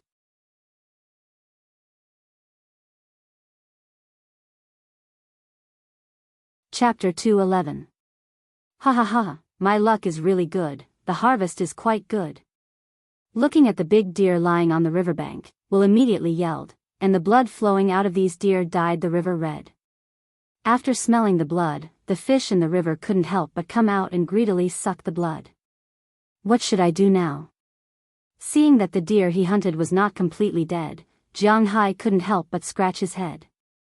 He looked at Belle with some doubt. Now that everyone was cleaning up their own deer, only Belle had the time to pay attention to him. Add a shot or a stab. Here is the deer's heart, and here is the deer's lungs. If these two places are hit, the deer will die quickly. Hearing Jianghu's words, Belle also squatted down and took out his tactical knife casually. Seeing his movements, Jianghu also squatted down carefully. He has to admit that what Belle learned before is not only useful for humans, but also for animals. Under Belle's guidance, Jianghu quickly found the position of the moose's heart. As Jianghu's dagger sank into the moose's heart, the next second, the moose that was still gasping for breath officially died, ending its life. After all, in the manner, Jianghu also saw robins and the others killing cows. For killing this moose, he didn't feel as uncomfortable as he imagined. In the past, as an otaku, Jianghu naturally read a lot of novels. Whenever a newbie kills, it is inevitable that he will feel nauseous, and so on. But when it comes to him, he doesn't seem to have such a feeling. Jianghu didn't know if his line was too thick, or if his kill rate was too low. After all, there were many people who wanted to vomit after killing people. Jianghu only killed cows and deer, but Jianghu didn't want to kill people. Cut off the head of this deer. After going back, you can go to the outdoor goods store in the town and spend some money to ask them to make a specimen for you. Then you can hang it in your room. As for the meat and internal organs inside, it depends on your thoughts. If you want to keep it, keep it. If you don't want to keep it here, those foxes and coyotes will come out and eat these things. They are natural scavengers. Watching Jianghu kill the deer, Paul also came over. In his hand, there was a huge male white-tailed deer. This is his harvest. As the organizer of this hunt, he naturally has the right to choose. Hey! You don't want this deer meat? Hearing these people's words, Jianghu couldn't help but be stunned. One must know that as a pure foodie, Jianghu naturally knew that venison was a really good thing. The taste of this thing is somewhat similar to donkey meat, but it is more delicious than donkey meat. It has more lean meat, delicious taste, less connective tissue, and chewy. It also contains rich protein, fat, inorganic salt, sugar, and certain vitamins. It is very conducive to the digestion and absorption of the human body. And according to the words of Chinese medicine, deer meat is very nourishing, very gentle, invigorating the spleen and qi, warming the kidney and strengthening the yang. Although deer meat can't be said to be expensive in China, it is definitely not something that ordinary people can easily afford to eat. Although the deer that is often eaten in China is sika deer, not like the moose, elk, and white-tailed deer that Jianghu is now hunting. But this is also a deer. Hearing Paul say that these things are just left here, Jianghu can't bear it. Yeah, generally speaking, we don't eat these things. Seeing Jianghu's shocked expression, Paul hesitated and said to Jianghu. When Jianghu heard this, he couldn't help but sigh. How about this, since you don't want these deer, fine, give them all to me. If you don't want them, I can pay for them. The people over there are already throwing the internal organs. Although Jianghu doesn't like to eat internal organs, deer meat and deer penis are good things. Pay for them? Oh, then it's not necessary, but if you want, I can give them to you. Hearing Jiang Hai's words, Paul also said with a smile. With Jiang Hai's contribution in fishing at noon, they are still very willing to let these people give up the deer body that they don't want to eat. After hearing Paul's words, the people who have finished cleaning up the deer head looked at each other and then expressed that it's okay to give it to Jiang Hai because in their view, these deer are really worthless, even the deer penis is the same. Thank you so much, everyone. How about this, I can't take these deer for free. I have some beef produced in my manor, I will use this beef to exchange for them. Seeing that everyone happily agreed and even prepared to help Jiang Hai get these deer out, Jiang Hai is also a little embarrassed. Suddenly, he remembered that when he came out, he was afraid that he would have to eat lunch and dinner outside, so he specially brought 20 pounds of beef. This can be considered as a precaution. At noon, he used almost half a caddy of beef to fish, now he has 19 pounds left, this is a lot easier. Hearing Jiang Hai's words, the people here didn't care. Originally, it was just a small effort, now it's not bad to exchange for some beef. However, when Paul took the first piece of beef handed over by Jiang Hai, the smile on his face froze. This is snowflake beef. Looking at the steak covered with fine lines in the vacuum package, Paul was a little stunned, and the other people who took the beef were also a little confused. At first, they didn't notice this. However, after Paul's reminder, they saw that this beef seems to be really powerful. In China, the common people eat more pork, even if because of some ethnic or religious relationship, some people eat beef and mutton, but in fact, most people don't know much about beef. There are even many people who only distinguish beef, sirloin, and tendon, and they don't know much about the names of beef, eye meat, cucumber strips, and so on. It was only in recent years that some beef supermarkets and large supermarkets had introduced this way of calling it. The beef is clearly divided into several parts to be supplied to the customers. Different uses naturally lead to different places. But even so, in fact, the price of beef is not much different. In terms of the label of beef, compared to the Americans, who have been demanding quality of life for a long time, there is a big gap. The Americans may not have eaten snowflake beef before, but at least they have seen it before. In some steakhouses or some large supermarkets, there will be a special freezer to store this kind of beef. First, it is to advertise, and second, it is to sell. These people are idle enough to take a few days off to hunt and practice guns at this time. This proves that these people are not short of money, so many of them have eaten the special grade A snowflake beef. When Jiang Hai took it out just now, they didn't notice it, but when they saw it now, they were stunned. This beef is too expensive. We are exchanging it with deer. You are at a disadvantage. Although the Americans are not very particular about this, to be honest, they also feel that it is not worth it for Jiang Hai to exchange such a piece of beef for the deer behind him. After all, deer are really worthless in the United States. There are forests in the periphery of every city. If you want to eat it, you can just go into the mountains and hunt one. Even in terms of money, the price of a whole deer will not exceed $600, let alone a deer with its head cut off. It is already good enough to be worth $200, but this beef is clearly marked. In New York, the retail price of Jiang Hai's beef is more than $400 in the top Western restaurants. Even if you use your connections and ask someone to buy it from the Meat Association, it will not be less than $330. In exchange for this deer, Jiang Hai is at a disadvantage. It's okay, this is the beef produced in my manor. It doesn't count as the price outside. As long as you like it, it's fine. Besides, you have to help me get the deer down. Hearing these people's words, Jiang Hai shook his head. He really doesn't take this beef too seriously. Hearing Jiang Hai's words, everyone here happily raised their thumbs. They feel that it is worth it to exchange a piece of beef with an inedible deer. I don't want the internal organs, but I want the whip. You don't have to peel off the skin, I can go back and do it myself. After the crowd received the beef, Jiang Hai said to the crowd. As the saying goes, if you eat someone's food, your mouth will be soft.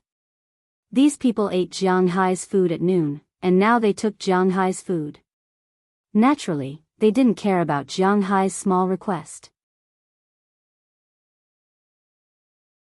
They immediately cut open the belly of the deer and threw out all the internal organs.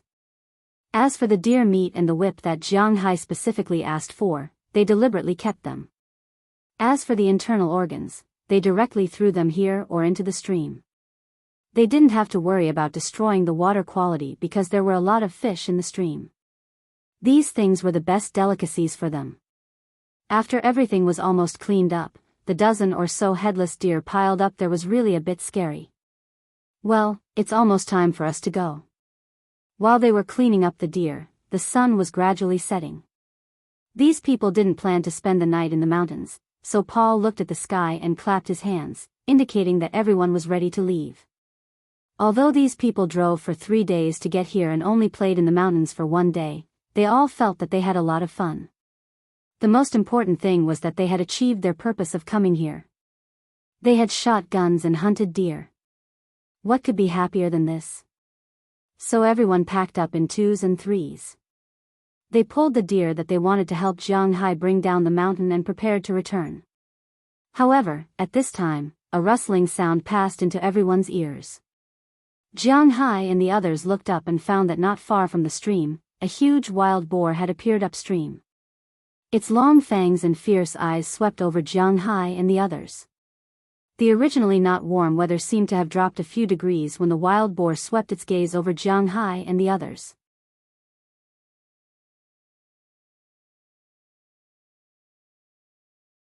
Chapter 212. Damn, wild boar, it's really a wild boar. Looking at the wild boar confronting the crowd in the distance, Fu Yuan couldn't help but whisper. At the same time, he also took out his mobile phone. Needless to say, he was ready to take photos. Is this wild boar here to drink water? Looking at the wild boar in front of him, Jiang Hai asked in a low voice. It doesn't look like it.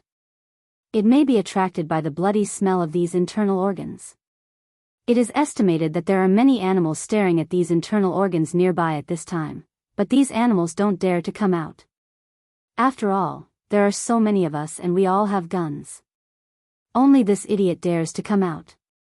Hearing Jiang Hai's words, Will, standing next to Jiang Hai, also explained in a low voice. Pigs are omnivorous animals, which means that they eat everything, grass, bark, grass roots, fruits, etc. Anything that can be eaten, they will eat it. Of course, this includes meat. Just like those who raise pigs in the countryside, they will pay attention to what animals are hungry, but they can't starve the pigs. Because once pigs are hungry, they will find something to eat by themselves. Chickens, ducks, and so on in the family are the pig's dinner. There are even cases of pigs attacking children. Domestic pigs are like this, let alone wild boars. In the wild, it is common for wild boars to eat snakes, bird eggs, frogs, and so on. Not to mention birds, pheasants and the like are also part of its menu, but as Will said, animals are not stupid. Animals were not stupid. Although the smell of blood here was very strong, even lions and tigers would not come over when they saw such a large group of people with guns on their backs. Moreover, there were no lions or tigers here. At most, there were some foxes and coyotes. Naturally, they would not dare to be arrogant in front of humans. If they came out, who would be responsible for getting shot? But this wild boar obviously didn't put people in its eyes, so it swaggered out. Then, what should we do now? Hearing Will's words, Jiang Hai couldn't help swallowing and asked in a low voice. Jiang Hai has eaten wild boar before, but this is the first time he has seen this wild boar. It was said that in the mountains, there had always been a ranking, 1 boar, 2 bears, and 3 tigers. The wild boar was the uncrowned king of the mountain forest. Even a tiger wouldn't necessarily have a good time if it encountered a wild boar. With such a big reputation, even Jiang Hai was a little nervous. What else can we do? Have you forgotten what Paul said? If we encounter a wild boar, we must kill it. When Will heard Jiang Hai's words, he couldn't help but smile. Just as he finished speaking, a crisp gunshot rang in Jiang Hai's ears. Then, He saw a wisp of smoke coming out of the muzzle of Paul's Israeli-made gaul. After that, the arrogant wild boar that was confronting these humans tilted its head and fell heavily to the ground. Let's go. Seeing that the wild boar was dead, Paul couldn't help but wave his hand. Then everyone acted as if they didn't see it and walked towards the other side of the stream. Only Jianghu and Fu Yuan looked at each other. That's it? Fu Yuan even turned on the video, preparing to film a battle between humans and wild boars.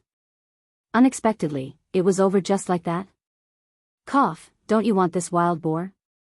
Seeing that the crowd was about to leave, Jianghu couldn't help but run 2 steps forward. The wild boar is dead, but Jianghu is still very interested in wild boar meat. Although his steak is delicious, eating pork occasionally is also a good choice. The most important thing is that it is really not easy to buy good pork in the United States. No one eats this thing. You want it, okay, then it's yours. Hearing Jianghu's words, Paul couldn't help but turn his head and look at the eager Jianghu. The corners of his mouth twitched unconsciously. In his opinion, Jianghu is definitely a rich man. Yesterday's helicopter, and today's F-750. Although this car is not very suitable for the current environment, even he has to admit that this car is indeed a very expensive and good car. At the same time, Jianghu gave away the steak with a completely undistressed look. In summary, Paul is sure that Jianghu should be a rich man, but this rich man's hobby is really strange. Not only does he want to eat venison that no one eats, but now he wants to eat pork too? But it doesn't matter. Anyway, if they don't eat it, leaving it here will only benefit the fox and coyotes. It's better to give it to Jianghu. After hearing his words, Jianghu couldn't help but laugh. He doesn't care what these people think, he wants to eat pork anyway. He immediately threw the deer in his hand to Belle. Then he ran over and carried the wild boars. There are 2 types of wild boars. One is the Asian wild boar, and the other is the European wild boar. The North American wild boar is the evolved version of the European wild boar. It may be similar to the mountain lions, crocodiles, and pumas in America.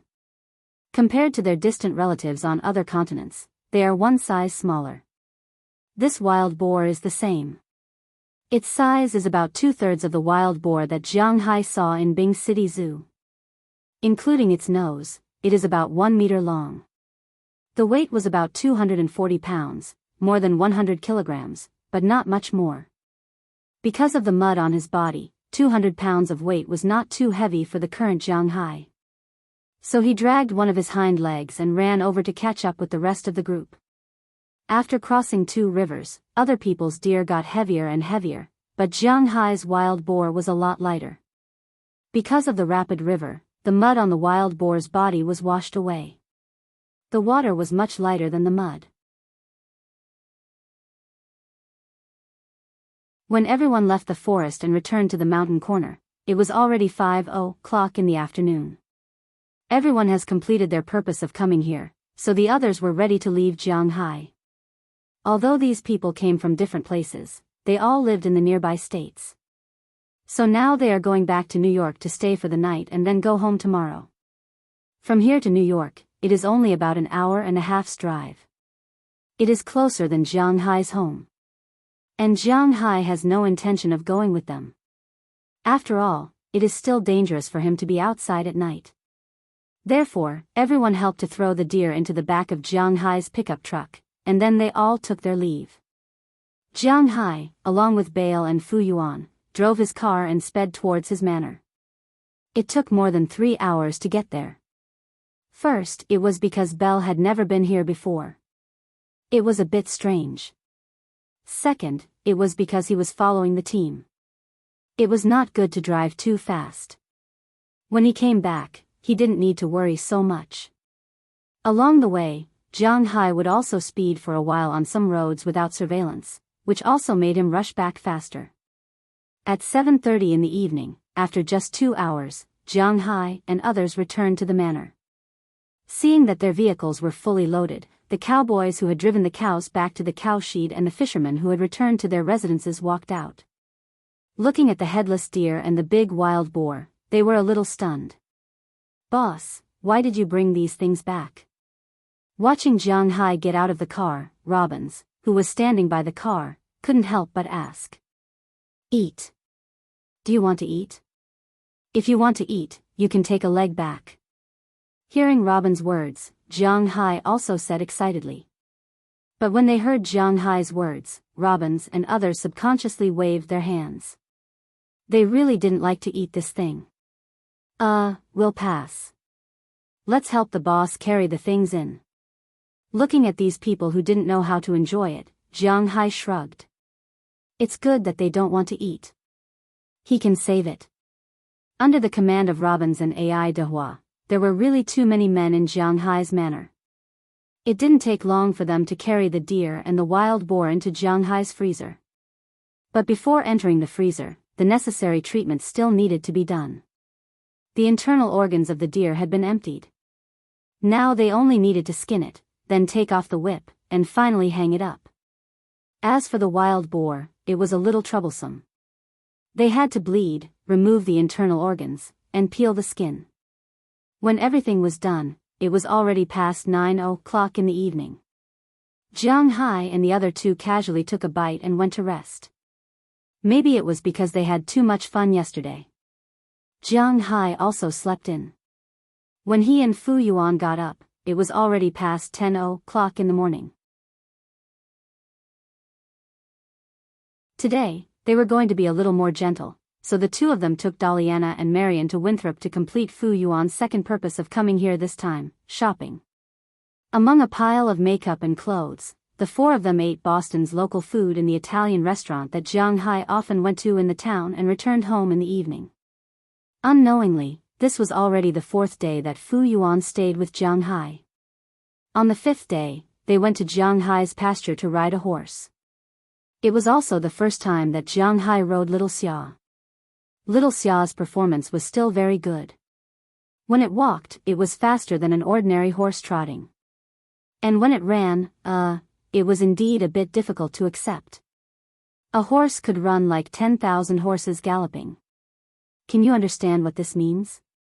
Under the nourishment of Jianghu's blood, its bones were much stronger than the average Shire horse. So other Shire horses couldn't run, but it could run freely. But its bones were strengthened, which meant that its body was strengthened. When it ran, it was like an earthquake. It almost scared the herd, but it also scared Robbins and the others. But fortunately, it was a close call in the end, and the fifth day's journey was over. On the sixth day, Jianghu took Fu Yuan to the river in Winthrop town to fish there. On the seventh day, Jianghu took Fu Yuan to Boston, although he had only been to this place once.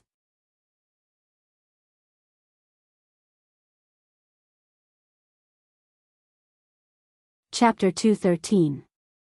Fu Yuan looked up at the night sky and leaned against the sofa on the balcony on the second floor of Jianghu's house.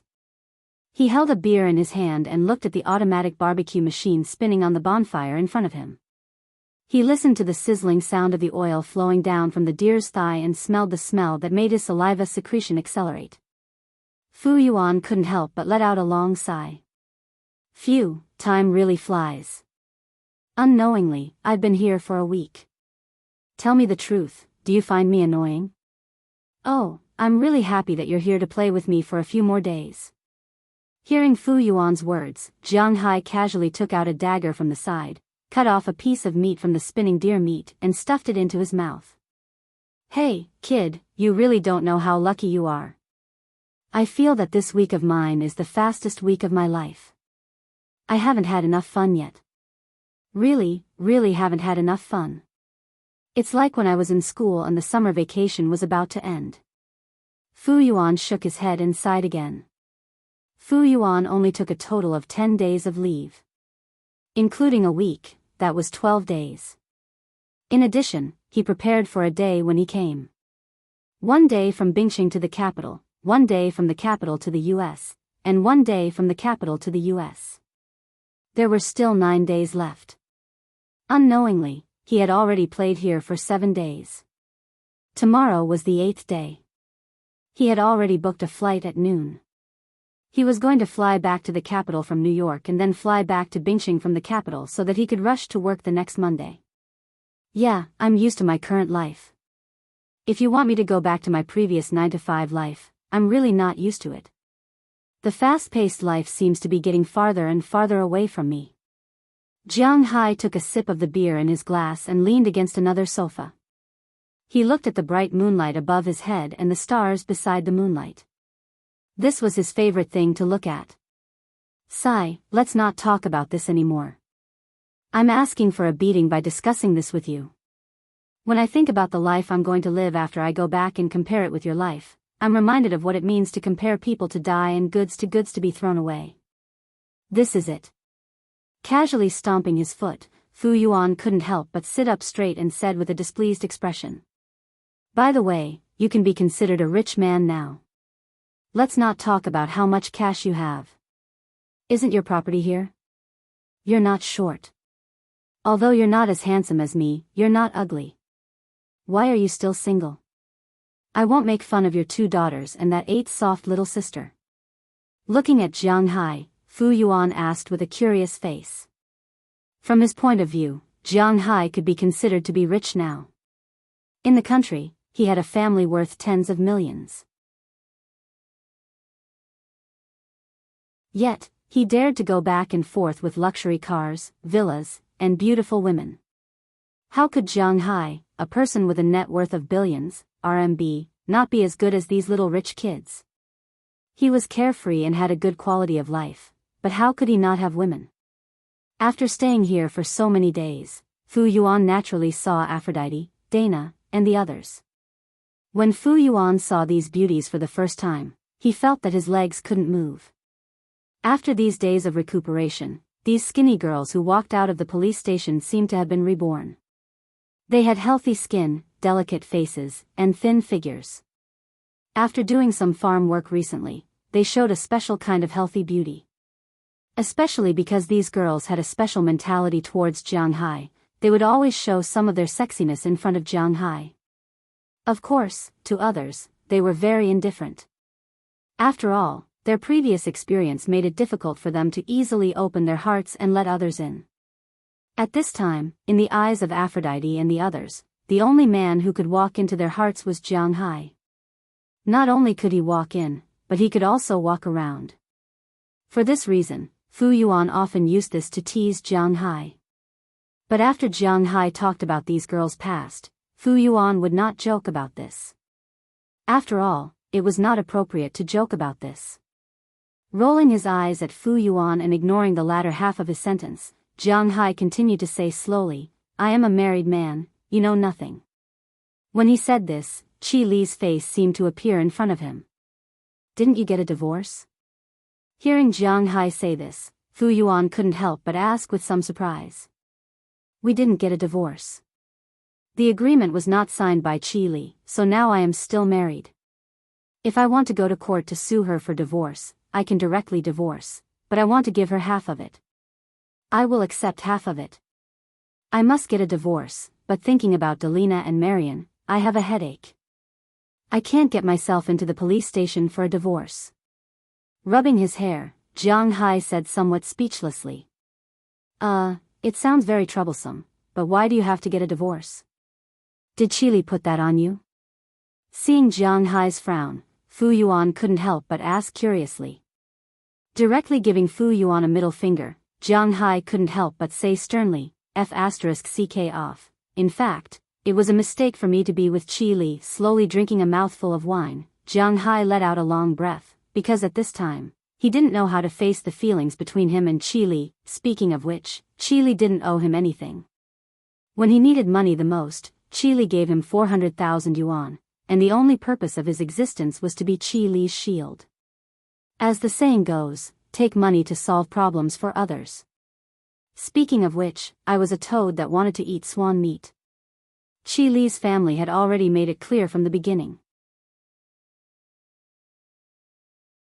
She asked me to deal with the people in the company and inherit the company logically, and I took the money I needed at that time to deal with my own affairs. Thinking of the things between himself and Qi Li, Jianghu took another sip of beer. Back then, I was too naive. I thought that after we got married, she would turn around and look at me. Maybe she would think that I had some redeeming qualities. Even if she really couldn't get along with me, she would tell me so that I could give up on her. But nothing happened. Ever since she left home on our wedding day, she never came back. She never looked at me again. At first, I would send her messages to prove my existence, but the people around her clearly didn't want me to exist. Sigh, as a man, even though I was at my lowest point, it still hurts to be slapped in the face like that. Facing Fu Yuan, this was the first time Jianghu talked about his failed marriage in front of his brothers.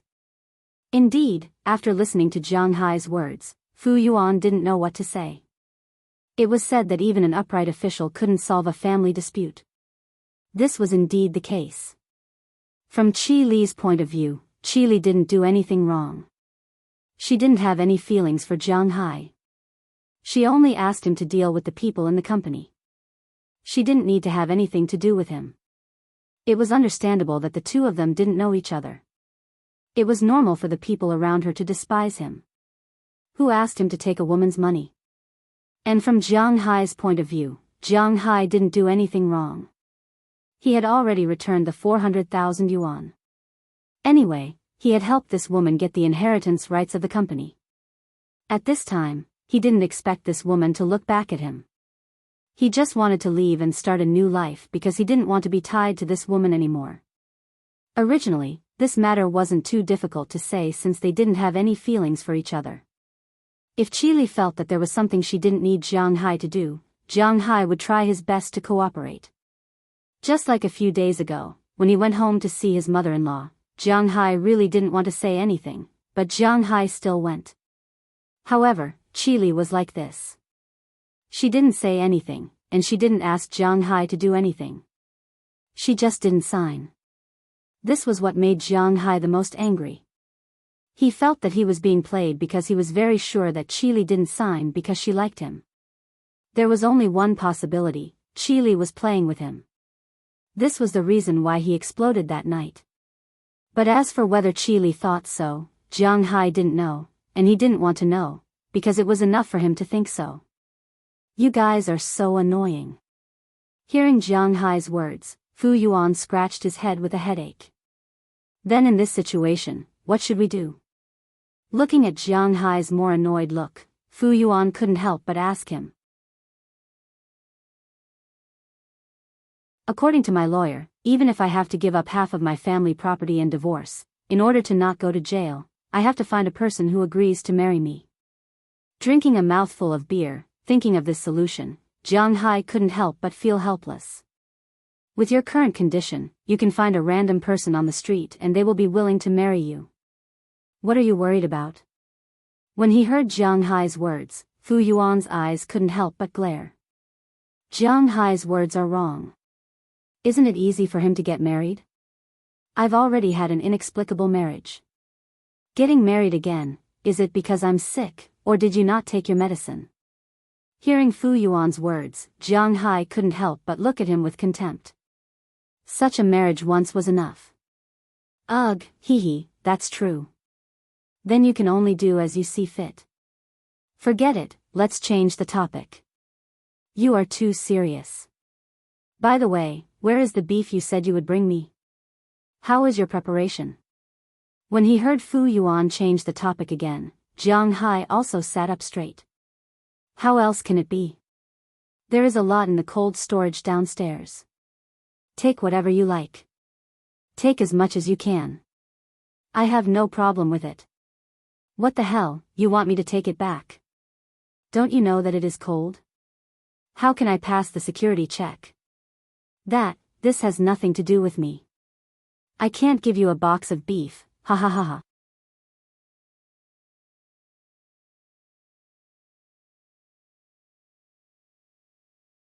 Chapter 214.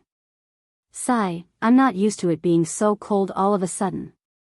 Rubbing his hair, Jianghu yawned and walked downstairs. Fu Yuan left yesterday. Before he left, he went to the duty-free shops and the tax refund shops in New York. Originally, he only stared at things like mobile phones, computers, and the like, but Jianghu didn't let him buy them. Even if he bought them, he would not be able to use them. Mobile phones are cheap in the US, even if he bought them directly. However, the problem was that American mobile phones couldn't be used in China. Firstly, it couldn't be connected to the internet because it wasn't connected to the internet. Secondly, the voltage of all electrical appliances was different. In China, it was 220 volts, but in America, it was 110 volts. I don't know if any of you still remember when you were young, there were some video game consoles from overseas. Those are the red and white games. When you play them in China, you need to install a transformer. That's why it's very troublesome. So, Jianghu directly told him that he can bring some makeup products and toys, but not mobile phones and electrical appliances. In the end, under Jianghu's suggestion, he bought a lot of American ginseng and maple syrup. These are actually North American specialties. After sending Fu Yuan off, Jianghu returned to his normal life. But now, he suddenly felt a little lonely. Maybe they heard Jianghu's voice and ran out to play early. Xiao Huang and Xiao Bai also came back from the dog hole specially left by Jianghu. They ran to Jianghu's side and rubbed their huge heads against his trousers. Jianghu casually patted their heads and went to the kitchen. He took out some food from the fridge and prepared breakfast for them. Now, he is not only preparing for himself, but also for Daliana and Marian. To be honest, Jianghu is not very concerned about his two daughters. After all, he has not been a father before. Moreover, fatherly love needs to be nurtured from a young age. Just these two girls, who were 13 years younger than him, stood beside him in a delicate and charming manner. It was also very difficult for him to position himself as a father. However, he would still do the things that he should do for the two girls, such as giving them some pocket money and preparing breakfast. Jianghu had been in the United States for a while, but to be honest, he didn't like the breakfast that the Americans usually ate. He didn't want to drink coffee when he saw it, and oatmeal wasn't his choice either. Therefore, when he made breakfast, he basically made breakfast in China. In the past, his favorite food in China was tofu pudding, roasted pork, egg burger, or wonton. Noodles were all good. If he was in a hurry, he would make a jianbing. The best food was naturally mixed grains. However, there wasn't much to eat here. He didn't know how to make tofu pudding or wontons. If he ate noodles, he wouldn't be able to eat them when Daliana and Marian woke up. Therefore, the food that Jianghu made can be stored for a while. Even if it gets cold, it can also be heated in the microwave. Today, Jianghu made an egg burger. He lit a torch and heated the concave iron plate that Robbins helped him to make. Then, he put some olive oil inside. Compared to soybean oil, peanut oil, corn oil, and rice oil, olive oil is the least fragrant. However, this oil is the best for the body. This is recognized by everyone. Therefore, Jianghu is now used to eating it. After putting the oil into these grooves, Jianghu also poured the batter that he had already prepared. He only poured about half of it. When the batter was slightly hard, he put in the beaten eggs and meat. Then, he poured the batter into another groove. Then, he put the egg burger that was almost baked into the groove and waited for it to be cooked. On top of the egg burger, he could brush some sauce and sprinkle some zyron and sesame seeds. The taste would be very good. In this manner, except for Jianghu, the other cowboys and fishermen felt that this was an obvious Chinese breakfast. It was good to eat it occasionally, but if they had to eat it every day, they would rather eat oatmeal. However, the 8 girls that Jianghu brought back, as well as Daliana and Marian, liked to eat it very much. First, it was convenient. Second, they almost didn't eat breakfast before. Now that they had something to eat, it was better than nothing. Therefore, they were not picky at all. This made Jianghu very happy. He could cultivate Daliana and Marian according to their preferences. However, compared to Jianghu, who liked to eat the garlic sauce that he brought back from China, they preferred ketchup. After roasting almost 8 egg castles, Jianghu left 4 of them and ate the remaining 4. At the same time, he took out a carton of milk from the fridge. He didn't heat it up, he just ate it with the egg castles. It didn't take long for him to finish all the food. After tidying up, he started to run around the manor. When he returned home, Delina and Marian had already woken up. After washing up, the two of them were eating something. After exchanging a simple hand gesture with them, Jianghu returned to his room and left with his diving suit. Yes, he was going to continue his work. A few days ago, he checked the money in his bank card. Including the interest of the past few months, there were still $47 million left in his bank card. After deducting the tax money, there was probably less than half of it left. He had to find a way to make money. Perhaps because he was too poor in the past, Jianghu didn't have the patience to wait until the cows were sold in April to make money. He had already planned to get the gold coins and sell them before releasing the fry in the next few days. Riding a small car, Jianghu soon arrived at the wharf. It was already past 8 o'clock in the morning. Since the arrival of the helicopter, the wharf was not as tense as before. After all, before the arrival of the helicopter, Jianghu's fishermen had to sail out to patrol, and it would take them a day to do so. But now that they had the helicopter, they could circle the sea in 2 hours if they flew slowly. They could circle the sea twice a day and still have plenty of time to go to the manor. It was much more convenient. "Boss, you're fishing for seafood again." Looking at Jianghu, Edward Anderson couldn't help but smile and say. He and Rabinsi were the only people in this manor who knew what Jianghu was doing at sea. Although they were also curious about where Jianghu got the gold coins, they knew that it was better for them not to get involved in this matter, so they wouldn't say much about what Jianghu was doing. Even if someone asked, they would just say that he was fishing for seafood. "Yeah, do you have anything you want to eat?" Hearing Ai Dehua's words, Jianghu said tacitly. "I don't eat those things. If you have extra lobsters, you can bring us a few. Forget about the rest." When they remembered that Jianghu liked to eat sea cucumbers and abalones, Ai Dehua and the sailors behind him couldn't help but shrug. They didn't have any hobbies for these two things. Looking at their appearance, Jianghu couldn't help but smile and say that wild boars couldn't eat fine chaff, and then he went to sea. Although he hadn't been here for a while, Jianghu's sense of location was still good. Soon, he drove to the area near the coral reef. After changing into a washing suit in the cabin, Jianghu deliberately made a dummy on the ship. At this time, the dummy was lying in the cabin. This was to deal with Ai Dehua and the others who passed by on a plane. If they saw that he was missing, it would be troublesome. With a splash, Jianghu plunged into the water. Not long after he entered the water, his pet, Big Fool, swam quickly over. He hadn't seen him for a week and this guy seemed to have grown up a little. He patted him and then gave him a piece of beef he brought. Then, Jianghu took his tools and dived to the bottom of the sea. Looking at the reefs in front of him that he had dug out a lot of holes, Jianghu did not hesitate and continued to dig. Just as Jianghu was working hard to make money, in the South District of Boston, not far from him, there were also people talking about him. "Boss, recently, the police patrol on our side has suddenly intensified. Many of our underlings have been arrested. The situation is not good. Also, the person in charge of keeping an eye on Jianghu said that this guy doesn't leave the manor at night. What should we do?" In the South District of Boston, in a hotel called Sin City, a man with a mohawk hairstyle said helplessly to a man lying on the bed. And this man's hand was wantonly touching a woman beside him.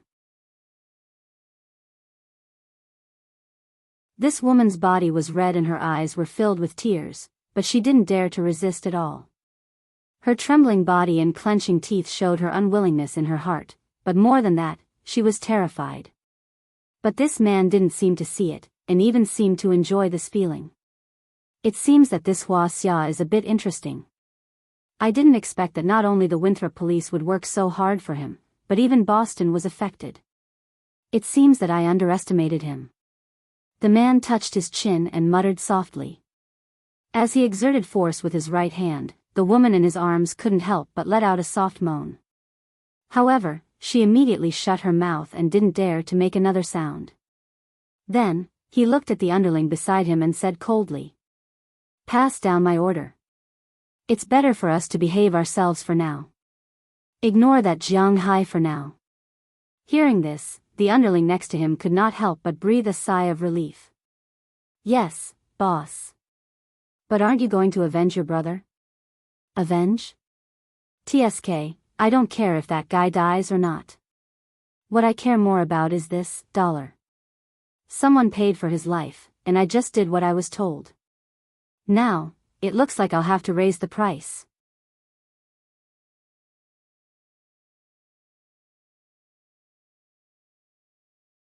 Chapter 2:15. Your gold coins are indeed George III gold coins. There is no problem. Not only do they contain gold, but they also have a certain collection value. I don't know how much you have. If the number is not small, our auction house can buy it all. Putting down the magnifying glass in his hand, the old man sitting opposite Jianghu nodded to the middle-aged man next to him. Seeing that the old man had nodded, the middle-aged man looked at Jianghu with a pair of spirited eyes and said with a serious face, "The number is not small." Looking at the old man's eyes, Jianghu smiled, picked up the teacup in front of him, and couldn't help but take a sip, but in fact, his heart was blooming with joy. As for Moses Adams sitting next to him, he also looked at his boss with some curiosity. He didn't expect this guy's luck to be so good. Today was the 5th day after Fu Yuan left. Jianghu dug out the last box of gold coins yesterday. Then he called Moses Adams. Of course, in addition to Moses Adams, he also called Phillips's people. Although Phillips had cheated Jianghu in the manner, Jianghu didn't have a way to sell the gold. Although he could directly melt the gold and sell it, Jianghu didn't have a way to sell it. But the price is not particularly high after all. The current gold price in the US is about $168 per ounce, which is about 28 grams per ounce. Jianghu has tested the gold content of these gold coins, although it is not as disgusting as 18K gold. But it is not particularly high. 15 grams of gold coins, the gold content is about 13.5, which is about 900 gold content. 2 gold coins added together are not even an ounce. Jianghu spent half the night sorting out all the gold coins, a total of 43,817. If he sold them only for gold, it would probably only be about 21,000 ounces. 3 or 4 million was the price. Jianghu was very unwilling. 3 or 4 million may seem like a lot to others, but in Jianghu's eyes, although it was not a drop in the bucket, it was not too tempting either. However, if these gold coins were sold as antiques, even if they were not very valuable antiques, according to Moses Adams' original price of $400 per piece, they would still be worth $16 or $17 million, which was 4 or 5 times the original price. After learning that Jianghu had a batch of gold coins that he needed to sell, Phillips was also quite interested in it. After they sold the gem Jianghu sold to them, they made a lot of money. Now they are also looking forward to Jianghu creating more wealth for them. Early this morning, their New York office sent people over, 1 old man and 1 middle-aged man. The old man was responsible for the appraisal, and the middle-aged man was responsible for the business. On Jianghu's side, it was him and Moses Adams. When Moses Adams arrived, Jianghu gave him a rough idea of how many gold coins he had. Let's get straight to the point. I have 43,817 gold coins here, and I can guarantee that these gold coins are not from the ship, so there is no conflict of interest. Now, please name your price first. Seeing that Jianghu had already picked up his teacup, Moses Adams said directly. He was very confident in this kind of business. Hearing Moses Adams' words, the faces of the 2 people sent by Phillips flashed a trace of unnaturalness. According to the principles of international salvage law, although a ship salvaged from the high seas or from a private fishery belongs to an individual, there are exceptions. For example, if a ship is salvaged from a warship, it still belongs to the country. Unless it can be proven that the ship salvaged is a merchant ship, then it will belong to the salvager. In the world's high seas, there were many shipwrecks, and many people relied on them to make a fortune. But the ships salvaged were worth at least $1 million, and at most hundreds of millions, or even billions of dollars. How could the original country of these shipwrecks let go of such a fat piece of meat? Therefore, there were many disputes back and forth between salvage offices on the high seas. This was also a method that Phillips had originally prepared to lower the price, but now that Moses Adams had taken the initiative to bring it up, they really couldn't say anything more. Of course, because Moses Adams was a lawyer, this clause had to be written into the contract. If there was a problem, it would be Jianghu's problem. Ahem, since Mr. Jianghu has a good working relationship with our company, let's first name a price and round it up. $10 million, and we'll take all the gold coins. What do you think, Mr. Jianghu? Now that Jianghu and the others had kicked the ball to them, the middle-aged man from Phillips also tried to name a price. But as soon as Phillips finished speaking, Jianghu said directly, "See the guest out." "Hey, Mr. Jiang, don't be so agitated. Let's talk things over." Seeing that Jianghu was about to stand up and send them away, the two men panicked a little. Although there were a lot of George III gold coins in the world, such a large amount of gold coins was really a lot. If these gold coins were brought to Europe, there would definitely be many people willing to spend money to buy one. But they didn't expect Jianghu to directly drive them away, which made them a little passive. "You also know that I've worked with your company before. I bought this manor for $280 million. You were the ones who scared me back then. Why would I spend $280 million on such a small place? This is already the most expensive place in the United States, okay? If I want a ranch, I can go to Montana. I can buy one 100 times bigger than this for $280 million. If I want a fishing farm, I can go to Florida or New Mexico. I can buy one 1,000 times bigger than this. I can go to the Caribbean and buy an island, you know? For the same price, I can buy a manor in Los Angeles that's several times bigger than this. This is what you scammed me for. But I signed the contract, and I admit it. When I have a business, I think of you first. In the end, you gave me $10 million. Is this your price? You can go." Looking at the two men in front of him, Jianghu said with a look of disdain. The more they listened to Jianghu's words, the more embarrassed the two men's faces became. When the manor was sold to Jianghu, it was indeed a little high. Not a little, it was quite high. After all, this manor was sold to Phillips for $150 million. This was including the money he originally owed, which was the final sum of $150 million.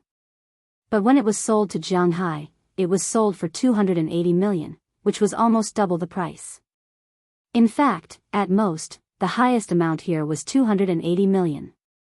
If Jianghu knew a little at that time and found a lawyer first, the price might have been lower than $200 million. After being scammed once, these guys still dared to come again. What were they waiting for?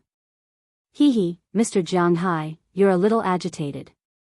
After all, I wasn't the one who sold you the manor. How about this, in order to show my sincerity, how about $15 million?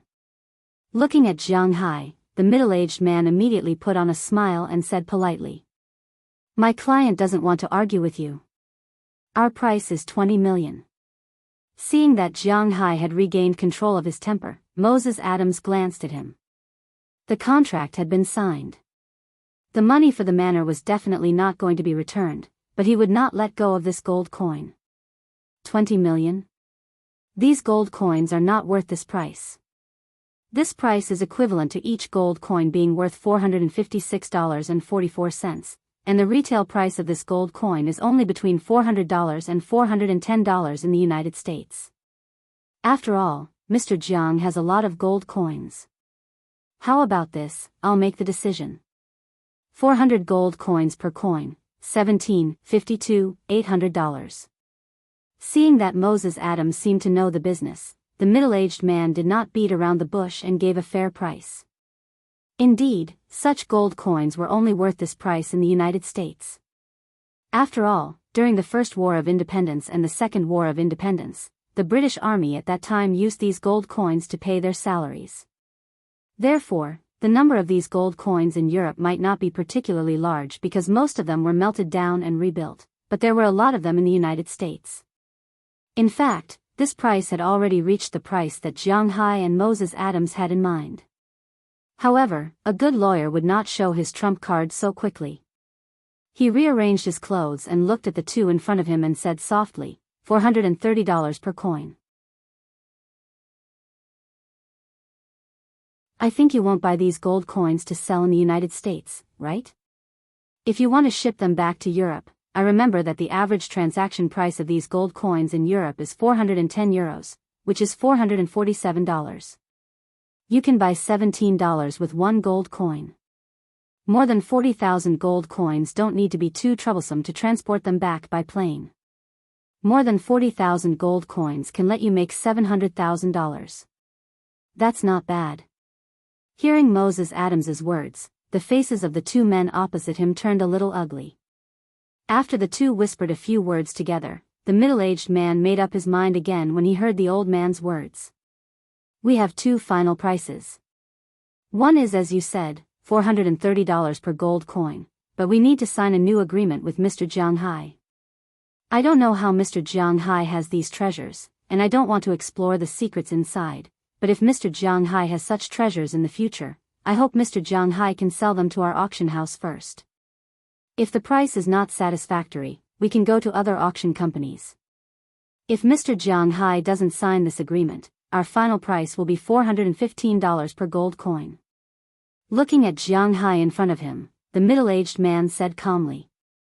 Hearing his words, Jianghu also looked at him with some surprise. It seemed that these people were a little surprised that he had so many treasures, but it didn't matter if they were surprised. They couldn't figure out what was going on with him even if they racked their brains. Moreover, Jianghu was about to level up at this time.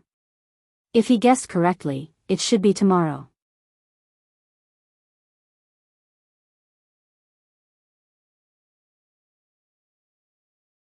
Chapter 2:16. Although Phillips was a very shameless business organization, the auction house, he still knew how to do proper business. At least they wouldn't play any tricks when they had a clear agreement. After Jianghu took out the gold coins, they carefully checked them. After confirming that there was no problem with all the gold coins, they called the headquarters to send an escort car over to take the money away. When the money was loaded into the car, Jianghu had already received the money. According to the price of $415 per gold coin, 43,817 gold coins would be $18,184,055 in total. Looking at the money in his account, Jianghu nodded gently. He and Phillips had a private deal this time. They had to trust each other. There was no other way.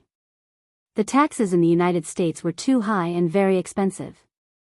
Not only did they have to pay taxes to sell things, but they also had to pay taxes to buy things. Even if the thing was originally yours, you still had to pay taxes. If they really went through the auction house process, then Jianghu's 18 million would only be left with 12 million. At least a third of it would disappear from the face of the earth. Not to mention the auction house, they would suffer a great loss. So in the end, Jianghu chose a private deal. There were only 2 contracts, which saved him a lot of trouble. At the same time, in the end, Jianghu didn't sign the $430 contract. For him, he didn't have a good impression of Phillips. Most importantly, he wasn't an ordinary person. He could ignore the water pressure now, plus he had Big Idiot to protect him in the water. He might not be a tyrant in the water now, but sooner or later, he would be. At that time, if he got anything, he would have to show it to Phillips first. It was too dangerous. At the same time, if Phillips didn't want it and spread the news, then it would be difficult for him to make a move in the future. It would be easy for him to be targeted by the country or people that the thing originally belonged to. The loss would outweigh the gain. 1 gold coin was only $15, which was only a few $100,000 in total. Even if the money fell to the ground in a few months, he wouldn't, he would still pick it up. After all, who would complain about having too much money? However, He wouldn't feel bad if he didn't want the hundreds of thousands of dollars right now, because he had other plans. Don't you feel bad about throwing away hundreds of thousands of dollars? Looking at the two leaving with the motorcade, Moses Adams asked cautiously. He didn't know Jianghu, but his heart ached for him. Hearing his words, Jianghu smiled. This is your legal fee this time. Well done. It's only a few $100,000. If I say that I can earn it back anytime, would you believe me? Looking at Moses Adams, Jianghu's fingers moved casually. Not long after, a text message came from Moses Adams's phone. Looking at the $1 million in his bank account, Moses Adams's hands trembled a little. He came here to help negotiate the price and look at the contract, and he was paid $1 million. Jianghu was really generous. Thank you, boss. Looking at Jianghu's appearance, Moses Adams tried to maintain his state of mind and said to him with a smile. It's fine. Okay, I won't see you off. I'll bring you some beef. You can go back. Patting Moses Adams's arm, Jianghu said with a smile. Finally, after giving him 5 pounds of steak, Moses Adams drove away excitedly. Looking at his car, Jianghu couldn't help but think of Paul's words. Well, it looks like I'm going to buy a few cars. Since I've decided to live here, I'll definitely have to deal with the locals in the future. It's not good to always give people a feeling of impoliteness. Well, I've decided. After I level up, I'll buy a car. Clapping his hands, Jianghu also turned and walked into the house to prepare for his first level up. Because Jianghu had leveled up once before when he got the Dragon Balls. Although he didn't have any impression of it at that time, he remembered the time. He inexplicably fell to the ground and then inexplicably fainted for a whole day. Last time, it was good that he was at home by himself. Even if he slept for 3 days, no one would know. But this time, it was different. He had a big family and business here, so he had to be careful. So after he came back, he told Delina and Marion in advance that he was going to retreat for a few days. During these days, if he didn't leave the house by himself, they shouldn't enter his room. Of course, Ai Dehua and Luo Binsi also said that they thought that Jianghu was going to cultivate, but although Jianghu wasn't going to cultivate, he felt that it wasn't too far off. In the end, he specially called Clive. Ever since that incident last time, Jianghu called Clive the next day and told her that his manner might not be very peaceful recently.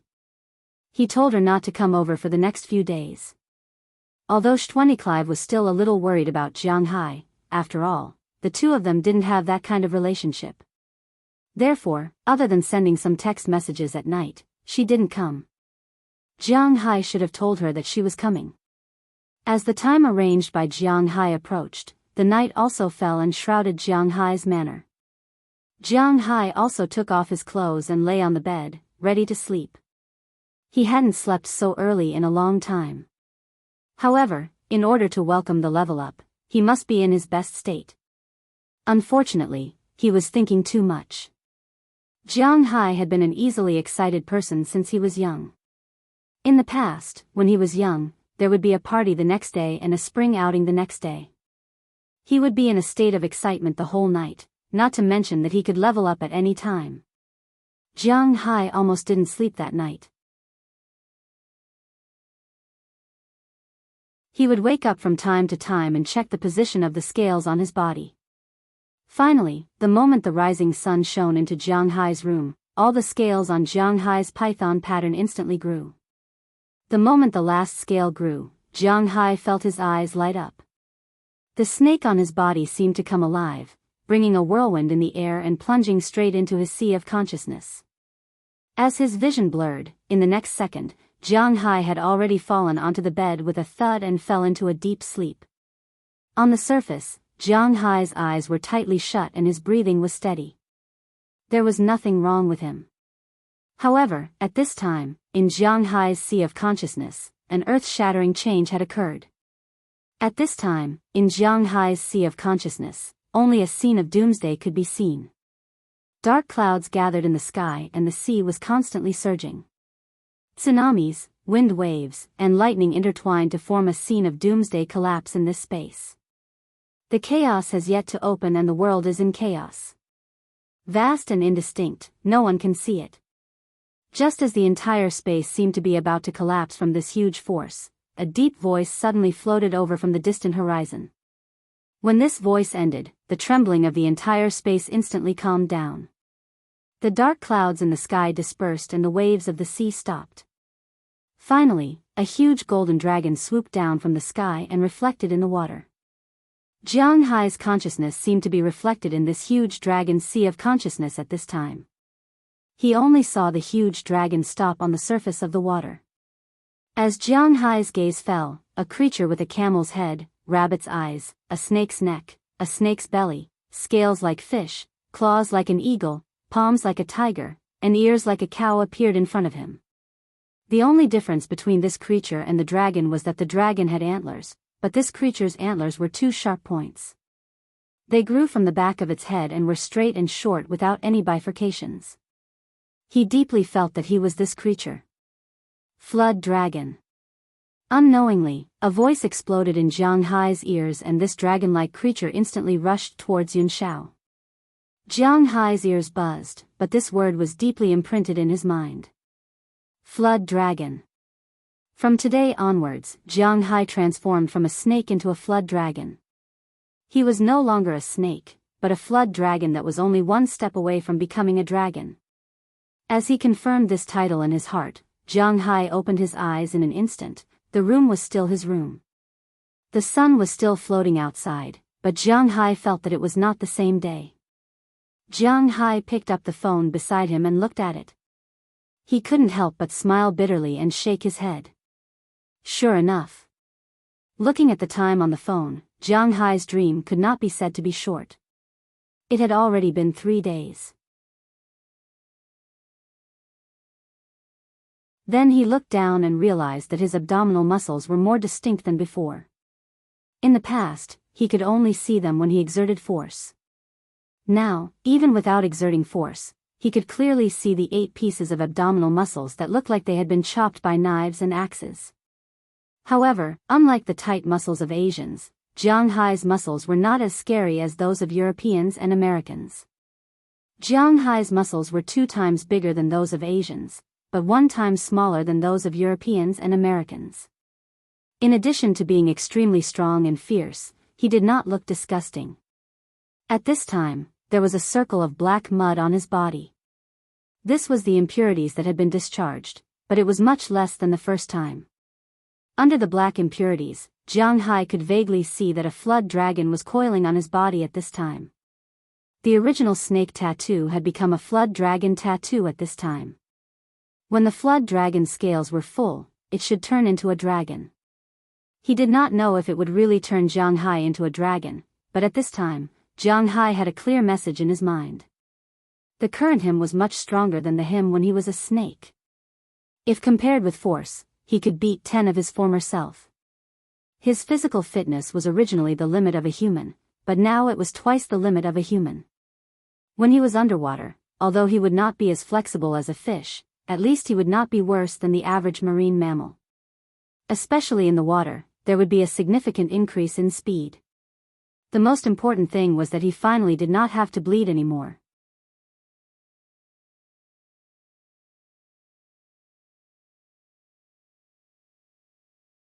Chapter 217. In fact, Jiang Hai has always been very satisfied with his golden finger. Firstly, he doesn't plan to go into politics or business, and secondly, he doesn't plan to dominate the world. He just wants to live a leisurely life with delicious food and no worries. Moreover, it's best to have a few girls to accompany him. That's the best way to live. So now, except for the girls, Jiang Hai is quite satisfied with the rest. This Dragon Ball has brought him a huge manor, and at the same time, it has given him the ability to improve pastures and creatures. It allows him to eat delicious food every day that he didn't even dare to think about before. The only thing that makes him more annoyed is that he has to bleed from time to time. It turns out that bleeding is very bad for his character. If it weren't for the fact that he bleeds every day,